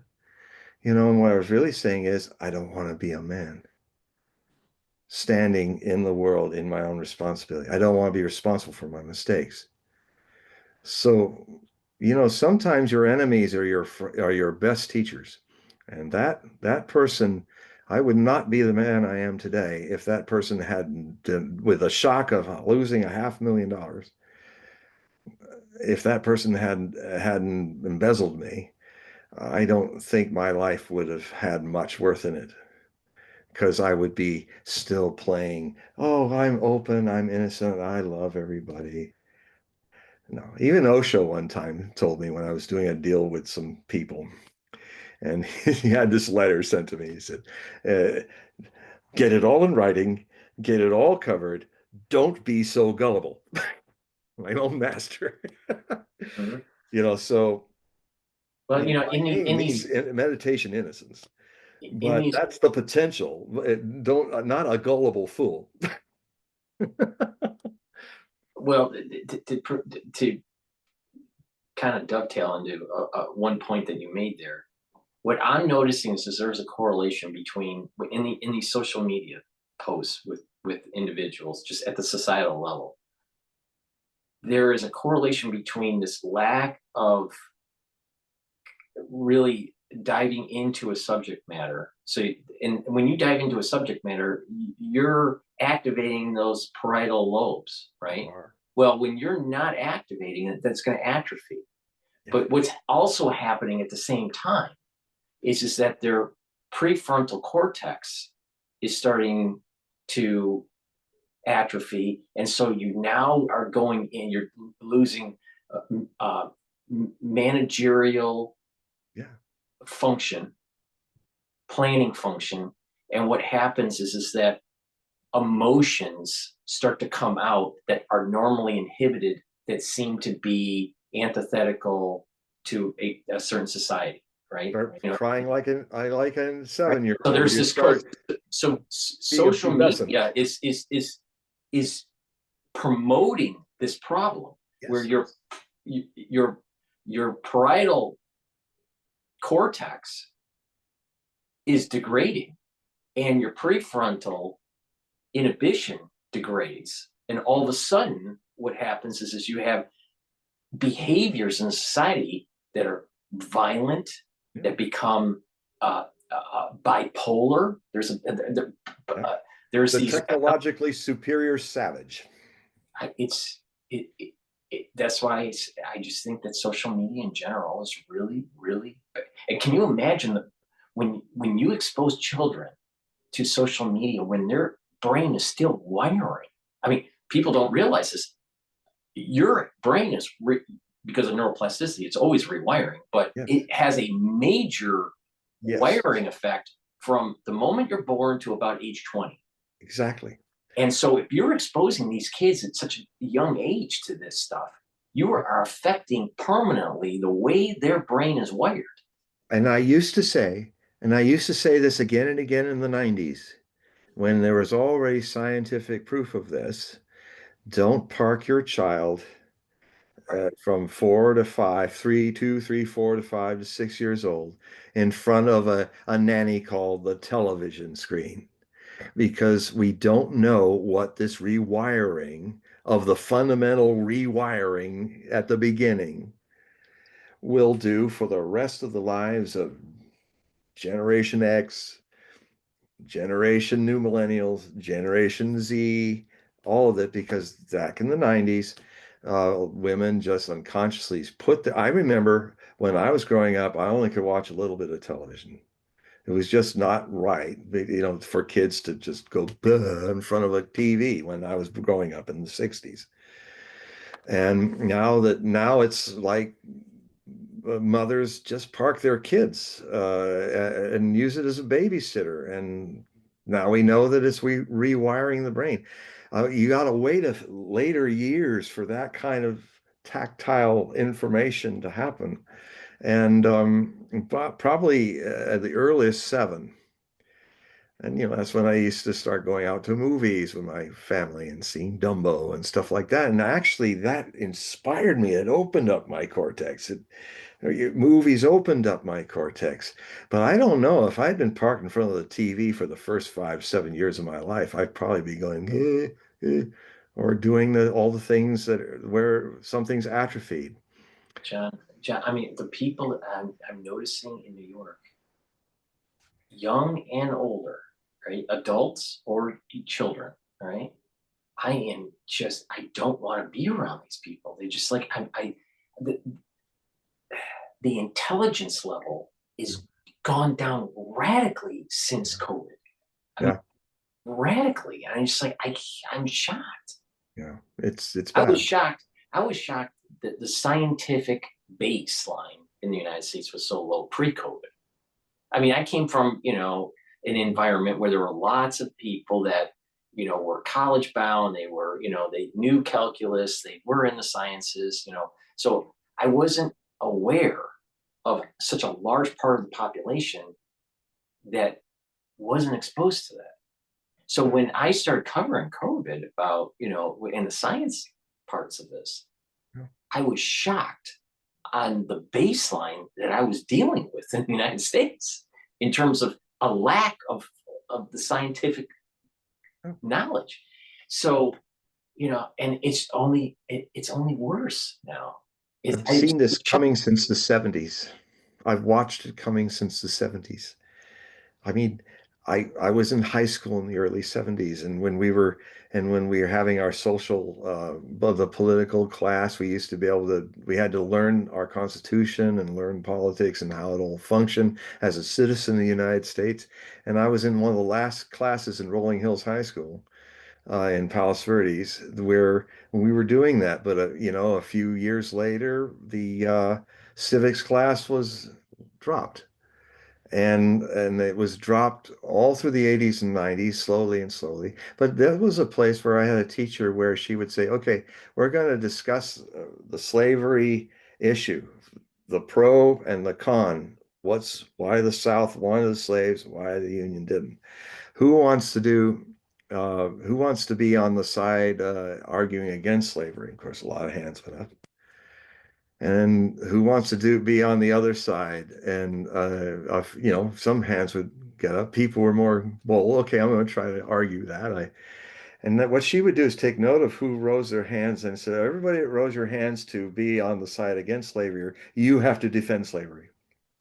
And all that handful of you who didn't do that, you have to defend not the anti-slave. Just so you guys can learn how to think critically. And it just reminded me there was a time Osho, when he was in college in India in the early 50s, there came a time he was a champion debater from his school. And so he guessed at different colleges. Well, the guy that was the champion at that college fell sick with dysentery or something. And they were going to cancel whether it was a debate between atheism and theism. And OSHA said, no, no, don't cancel it. Everybody's come. All the professors have come. It's a long way away. I will argue both. So he stood on the stage. He argued in favor of atheism, and then he argued in favor of theism, and he won both. Now, you know, when you debate the other side that you're against, you go in, you sitting in their shoes.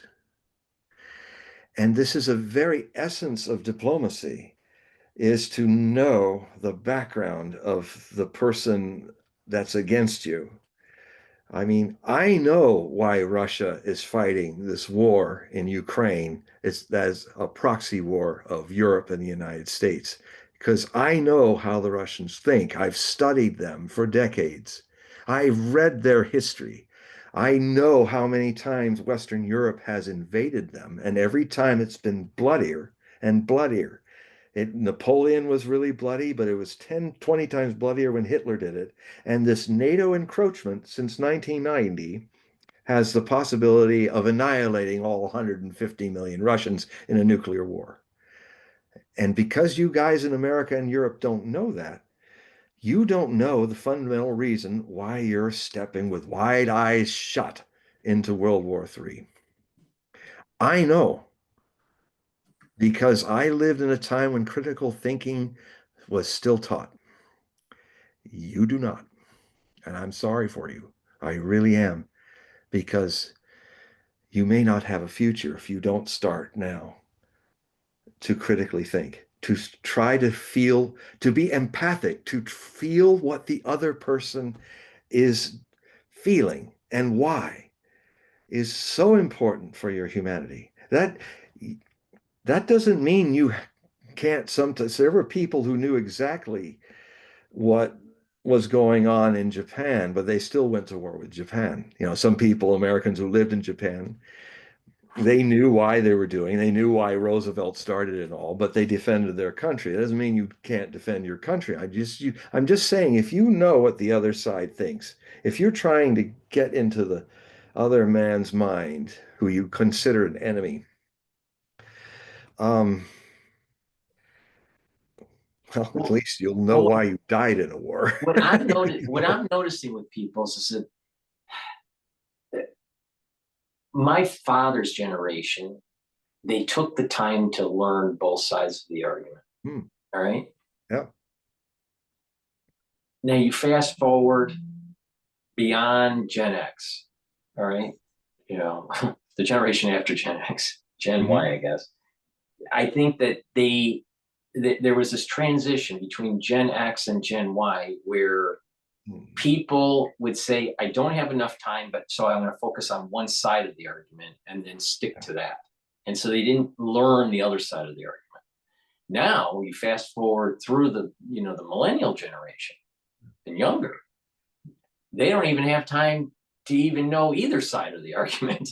So this is the point that I was making with the social media. Because of the 41 character texting Mhm. over the years, it's dumbed down society to the point where they just do a copy paste, and Yeah. they try to they try to make a statement through a very terse post, Yeah. with A no Zen explanation. koan that is not written by a Zen master, but No. an idiot, and it, well, I can tell you because I finally, when I realized, I mean, Elon Musk did a really good thing when he opened it up to like for 13, $14 a month. I'm now on premium now. And now when I'm posting my Hogue Prophecy reports, it's the same thing I post on my HogueProphecy.com for free samples. And it's like the whole thing, illustrations, everything. So now I'm free of those 147 characters. And I think more people need to do that and get into it. And they certainly have the money. It's not that much. It's like a little about $100 a year or something, 13 and a half times 12. I mean, it's nothing. I mean, you blow that in one night, whatever you're doing in some places. it's not to, and because the other thing is I go on X all the time because I'm fishing for real stuff. But my God, I have to watch. It's so addictive. Makes my eyes water sometimes. I'm going on a thread where it's almost like I'm in the surface. Like I in the surface is all the floating stuff that's valuable. But if you keep digging deep, it's all these idiotic people fighting each other, falling down, doing fat and stupid things. And and it just becomes It devolves garbage. it's a representation of society where Yeah. you have this veneer, Yeah. but when you break through the veneer, Garbage. society is devolving. Yeah. And I have to submit myself to it just to see to what extent. Gosh, they don't even know how to fight. You know, all those fight things. They just don't know. Some people are I the same problems that you and I see with Facebook, I think are eventually going to emerge with X. It may take a few more years, but the thing that I'm noticing is that people in general are angry, are hateful. like, There's a lot of bigotry going on, and but that's society. I how think can I think it's a window in what society really is. so that is You know? good to see it if and anybody who is a critical thinker should see it and see it getting worse every day. The other thing too is if you want to understand why Donald Trump can whine and moan about all the Russians and Ukrainians every day that are being killed in the war there, and yet he's literally standing on a pile of 600,000 dead Palestinians in an open, this is day 155 or 156 that the food and water has been cut off. You know, how long, what little meager food is in there. If this goes on for 3 months, we're talking about over 1 million dead just from starvation and thirst. This is going on, folks. You know, in the 40s, people didn't have the access to information that you have. They didn't, even Germans didn't have the access to information to see just how far this had gone. Um, and, but there's a second Holocaust of Semites going on right before your eyes. And you can, if you know how to go, you can go right to the center of it every day and see it happening, as I do. But you have more information access, which should make this a wonderful thing. But if you're an infantile person in an adult body, all this information is useless to you. It's amazing that we have right now, if people were intelligent, they have a way to literally meet everybody in the world and talk like you and I are talking. Everybody in the world can engage everybody. Um, there's so much good that can happen from this. So much transparency that I could dial up somebody in Russia and say, "What's your view on this? How do you live?" And they'll show me, and they'll show me that their cities are not slums and all of that. I mean, I have about I have a company of Russian vloggers that I watch all across Russia and who don't like Putin, who do like Putin, and all that. And I tell you, I'm getting education. And even like Ellie of Russia, from Russia, is one of the best. She actually goes into the slums of Moscow, you know, with a male person with her. But she says, well, let's see what they look like. They say we're all living in a slum, and Moscow is just a Potemkin village of what, 20 million people. How do you make that pull off? And I'm also seeing all these people living in Siberia and Eastern Siberia and all. And what I'm seeing is cities that are improving, you know, that are getting better because Russia's having a boom economy. And if you want to see what you think is happening in Russia, look at America. We are falling apart. You know, I, I had to go to the hospital yesterday, and the worst part of it, the not the was the roads were so full of potholes, and I'm having kidney stones, and it's knocking me all over the ambulance, and and I was thinking, yep, this is America. The roads stink, and I'm feeling them right in my kidney stones.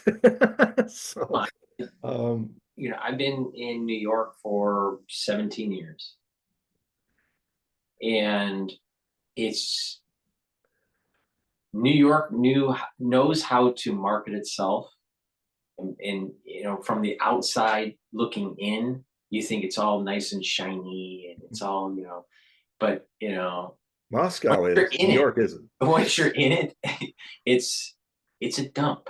Is It is a dump.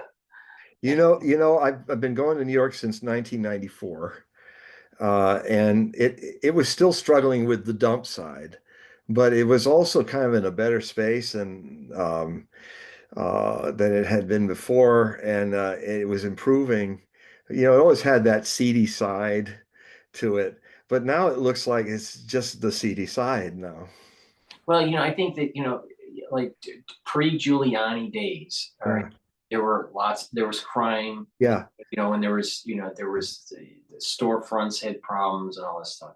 yeah. It was But the tough. thing is to say, when you saw people walk in the street on an average day, and you can see these filmed, I mean, they have it on YouTube, Yeah, 1980s films of what, and 70s films of what New York was like. It's I watched them. fascinating listening to how they speak too is different. Yeah. 70s and the early See, 80s. I'd watched all those 80s, and then when I went to New York in 94 in November, I was kind of ready to have to watch my shoulder and get tough and know when to run, where to go, who's the guy. And it was totally, because of Giuliani, it was totally, uh, it was great. People were open. I was having some strangers, hey, come with us and go. Well, I went with them. Everything's fine, and it was like, and they were kind of, as New Yorkers are very worldly. They could kind of see, guy, it's not so bad here, like you heard, Right, you know. right. And they were great people, alive. It's a vital place. I loved going to New York. It's like boom, to boom. It's like It's it's happening. it's But I've been watching it now in my feeds, and I'm thinking since COVID, it has taken a dive, yeah. No, it has. It has. I don't think it has recovered. No, no, I it hasn't, They because have that the recovered the mind psychologically. plague of COVID, the mindset plague that came is still with us, Yeah. and it could be the deadliest plague yet. People Well, not thinking straight don't make good decisions, and then they go to war and they don't make good decisions, and they think they can fight Taiwan and they can fight Ukraine, and with a navy that has carriers that should have been scrapped 30 years ago. And they think the Chinese are a certain way and the Russians are a certain way, which they are not. You go to war with that, you're in deep trouble. And, I'm thinking if America does, it's almost begging to go. It's like an old bully that just never learns, and he's never had to fight a real fighter. And America's going to knocked on its butt in ways that this country, I've already written about it. I think it's in my previous Hogue Prophecy Bulletin, that I said America is heading for the kind of defeat that America's never experienced in its young life, and hopefully it will mature it. It hasn't totally lost a war like Germany or France. France lost two empires in 1 century, and it took them a while to recover from that. And then they weren't really recovered yet when World War I happened. And they won, but they lost a high number of losses, and then they were really worn out by war. And 20 years later, Germany still had some fight in it and occupied them. So, um, if you don't read the situation right, that's what happens. And America's never been completely knocked on our butt, like France, like Germany. Um, but we're setting ourselves up for it. And I'm hopeful that it'll be an object lesson. Uh, this is so perverse for Americans to be world conquerors. It goes against the very nature of American people, I contend. We're not made to pretend to be policemen of the world. We love our home. Our Cancerian country is about home and hearth. We are naturally isolationist. We should come home. We should dismantle this military industrial complex, which is only needed to govern the world. It looked like Trump was at least giving that lip service, but now he's his biggest weakness, being a very powerful empty channel.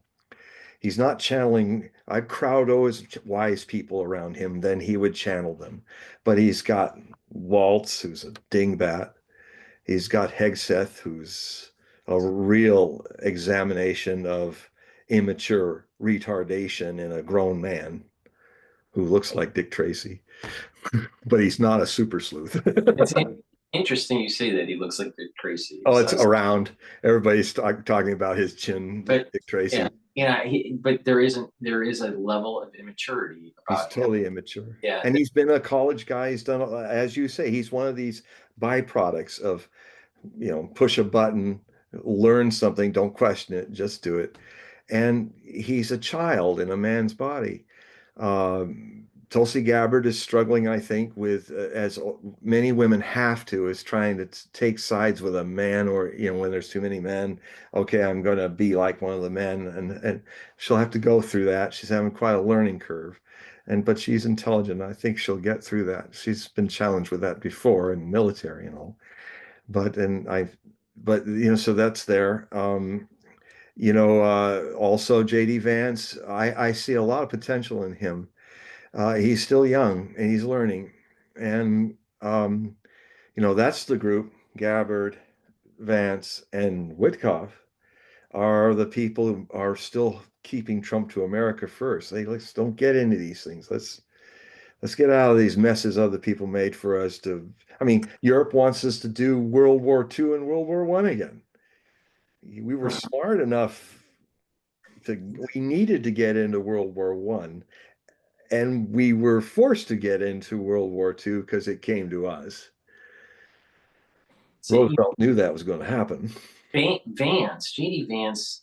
I'm not sure if he'd be ready for prime time. In Well, he's got 4 years, or three, three and a half, three whatever. and a half years. But He's a very intelligent guy, and he has quite his life story, how he grew up. He has potentials, and he we'll see. But he reminds me of Nixon, because Nixon was VP for Eisenhower. Yeah, He wanted to become president. He was just not ready for prime time. Nixon, in many ways, was a great president. If Nixon had not done the Watergate thing, Right. frankly, his mistake was, hell, Johnson was taping people. Kennedy was taping people without their knowledge. And he just, if Nixon had not done that, and if Watergate hadn't happened, I think people would consider him one of the greatest presidents we've had. And I know all of his quirks, but I mean, his trilateral diplomacy prevented World War III happening when Russia was seriously considering a nuclear surgical strike on China after the border crisis of 1969. And he stepped in and said, give China, let's take China out of the cold of the Soviet Union not liking it. And that made the Russians have to do trilateral diplomacy. And that started detente. Nixon started detente. And Nixon also, if they had listened to him back in the early in 71, Nixon's idea for solving the welfare problem was a good one. He said, he is a Quaker. There's a lot of that in him about social justice. And his idea, he was, if you want to get people off of welfare, don't when they get a job and you just take the welfare away, most of the time it's less money. So they're not going to want to get off of welfare. You've set it up for them to stay on welfare. Here's what you do. When they get a job, cut welfare by a third for a while and let them get the job and the help and be more encouraged to get jobs. I think it's half, cut it in half. So make the aggregate that if they get off of welfare, they're a complete dependency on welfare, they're in a better space. And they're being productive in the society, they got a job and all of that. And the self-worth of that. And the Democrats basically voted it down because they figured my God, if we do that, Nixon's going to solve the welfare problem and he's going to win a second term. He There's did a, anyway. we do have a question I want Oh, to. good. Finally. This is from Mary. She writes, I'm wondering, I'm not sure if you know about this movie. Maybe you do, maybe you don't. I'm wondering why the movie Bicentennial Man was made. Was it for priming my emotions before this technology really arrived? I haven't seen I Bicentennial. have. I have. Um, Interesting question, Mary. Um, I guess the way I took it, watching it, it was more about Williams. What I'm not good with names today. Williams, Nanu Nanu. Yeah. Yeah. Rob, Rob, Oh, it's spread to you. It must be yeah, Robert Williams. Robert. No, not Robert. Robin Williams. Robin. Robin. Robin Williams. It was. I see what you mean, like making the robot friendly and all that. I don't think it was some cabal to do it. Um, my take of the movie was more about um, his attempt to become something he could never be, and that is a really living being. But he wanted to be, from what I remember of it. Um, yeah, if it was, I don't think it was. I guess I don't. I understand what you're saying. If we make robots nice, well, yeah, you could say data is that way too, and yeah, people, and that's okay for people to like nice and friendly robots. I mean, I love Wally. I love that film. And I thought that film had a great testimony about the future of humanity all being a bunch of Right. fat slobs who couldn't do or think anything. It was very, if I ever do a book, sometime I always talk about doing a book called The 50 Most Prophetic Movies Ever Made. Wally is right on my list. So, where they said something about us that really is something we should take a look at. I might do that actually for my book I'm doing of anthologies. I think I will do that. I will put the essay in there. It's a bunch of essays that takes themes all the way, some of them all the way to 4,000 years into the future. I And, mean, there's no place on Earth other than the United States that has such an obesity problem. oh, it's terrible. I mean, it's just, and as these individuals get older, they have to have, vehicle support, Yeah. where you have these Yeah. powered, powered wheelchairs moving around, and you're going to have a big part of society that's going to, I'm starting to, once in a while, you start seeing this at the restaurants in New York. But, the thing is that a larger percentage of the society is going to be, falling into in this strata. Yeah. They usually have And high BMI, and they can't move around, and they're in these scooters, and that was an element of Wally, yeah, when they're they going to be living Wally. The Wally cruise ship is going to be the future, but the robots won't. But at least in Wally, the robots are servants until the wheel robot comes in. Then he's the AI, where the captain has to fight. He comes out with the wheel into the captain's cabin. What do you need, sir? And the wheel spins and does right. its stuff and has its light. And he had to find where the deprogram switch was, and to turn him off. And he has the big fight with the wheel and he's going around. He's too fat really to fight that well, but he manages. You are out, boom, like that. It is a story about the humanity ruining itself and coming back home and starting without the machines. And then, in a way, Wally, who was a machine that was benign, and Eva, who's even I have a crush on Eva. But they were programmed to serve people. They were programmed to do good things. To and so it was, I think, a very interesting story that kind of showed robots being our servants, being serving our better side, but they're Right, not. They're not right, right, souls. right. Well, I think that there was an element of Steve Jobs in that storyline where Yeah, Steve Jobs thought that technology should be subservient to humans, that yeah, there needs to be that human element in terms of yeah, the user interface, the use of the technology. So there was this that yes, the technology was important, but the thing is that it was that human interface that yeah, was key. yeah. And Steve Jobs Right. was a genius, one that But you, Musk is not, and that Musk may be even a greater genius, and he's even voiced.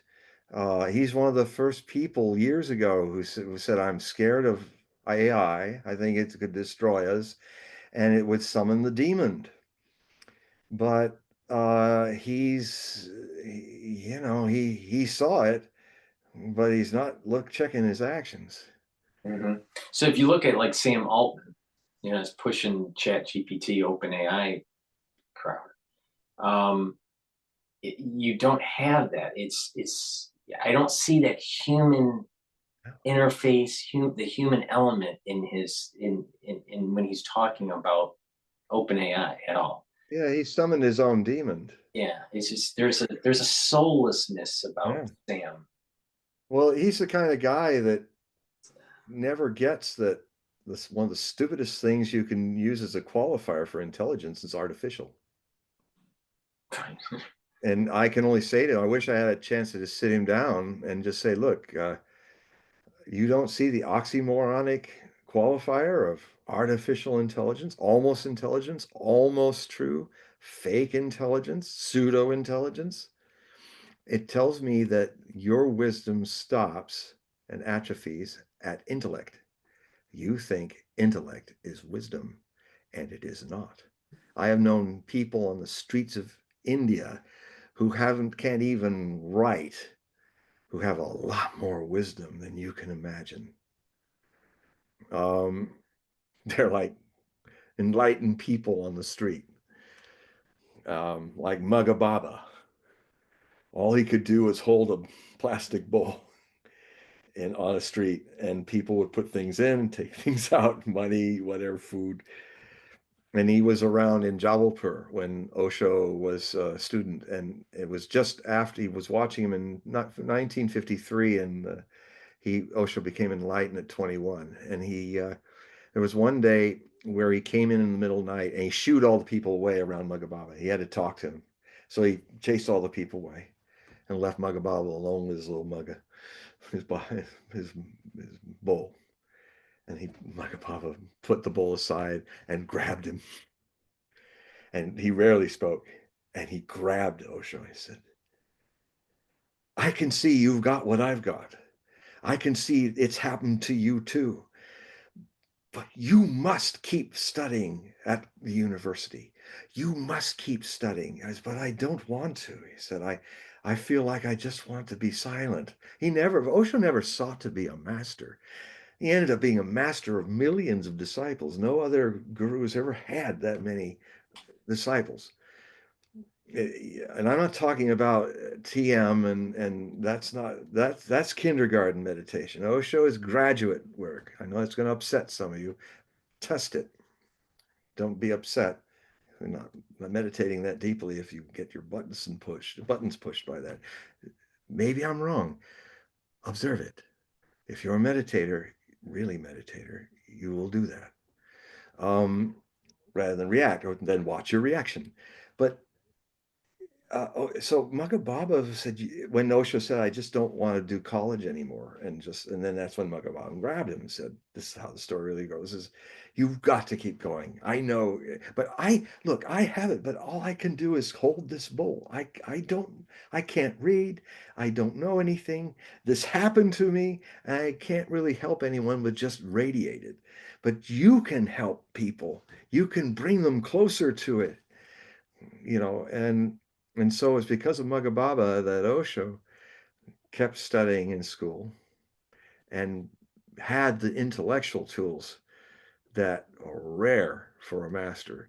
Because you see, Osho said a lot of people get enlightened, but very few become masters. That means that a lot of people get enlightened, they just do the arhat thing. They just go into the purity of it and they don't teach and they just radiate it. And then some of them, if people feel the want to sit with them, they're fine with that. But they don't engage you. They don't help you with all they don't find tricks and ways and devices to help you come to something.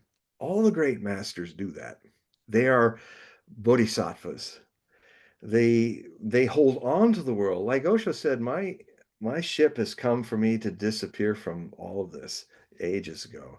I'm still here because I set up attachments for myself. Like I want to help people. And he said, it's the trick that Buddha did with his disciples. He said, the most important thing before you're enlightened, become compassionate. And it was his device to prevent his disciples from just disappearing, but actually staying on this shore for a few decades more to help other people come to what is equally their own enlightenment. So it's a trick. Masters are tricky, but not like we trick. They have a reason. They have a device. They will create a situation that the Arhat can't create because they make a point of leaving some attachments left. So that then one being compassion makes you just want to help people. The Arhat, most enlightened people don't help anybody, but masters do. That's what I heard Osho say. We're getting to that time to wrap it up, but I Well, want thank to. you, Mary. At least we had one. Do we have another? Well, I mean, there were other questions, but It was too they much. I would Yeah, thanks. probably, yeah, I probably prefer not asking it. Yeah, I'm glad because there was a flow there, and I did have this one. I had a message, and then we kind of went into this whole AI thing. So I think what we were saying, it was probably just good not to do so many questions. Maybe next week it'll be different. Yeah, but the thing is that I want to remind the audience that in the description box we have a link to John's website. So please click that link, and that will allow you to purchase his periodicals or even sign up for a reading. So before we shut the show down, John, if you could explain, what do they get in a periodical? What is the reading? What's involved? So One thing you can do is is there's I have samples of my work, free samples to show you what I do, how I write. It's actually a lot different than what I do on these shows. That's a different way. It's more anyway. Check it out, and you can go to hogueprophesy.com, HOGUEPROPHECY.com to see it. But now you can see it on your cell phones, really easy to read, because now that I'm on premium on X and publishing premium on X, now you'll get exactly the same thing I put in my website on X. If you type in John Hogue in the search, you will go right to Hogue Prophecy on X, and you will see I'm catching up. Some of the things it took me a while to learn the system, and so now I'm catching up, and I have recaps of 3 of my last Hogue Prophecy reports that you can look at. And also, this week I will be posting my first recent one for April. And so this is a great way to see my stuff. It also has the ways you can join, and it's far more accessible if you go on X to search for me there. Um, and so that's another way. Now, the other way, and I also have the ad at the end of all of that in each one of how you can do a reading with me, a one-on-one, seeing me in this background just with you. And these are on Zoom, and they can be a couple hours. The reading goes deep. because just imagine if you could have, like we've done a couple hours here, just imagine that we could look into the tarot cards, into your astrology, your body mind vehicle of your soul, and see its potentials. And also with things that are deeper than that in the tarot, the Osho Zen Tarot deck is what I use. It makes sense. It's inspired by my master who actually helped Mahadeva Padma create it. Um, and and have a reading with me. Usually it's 5 p.m. Pacific. Uh, so it's pretty easy to be engaged in Central and Mountain Time and Eastern Standard.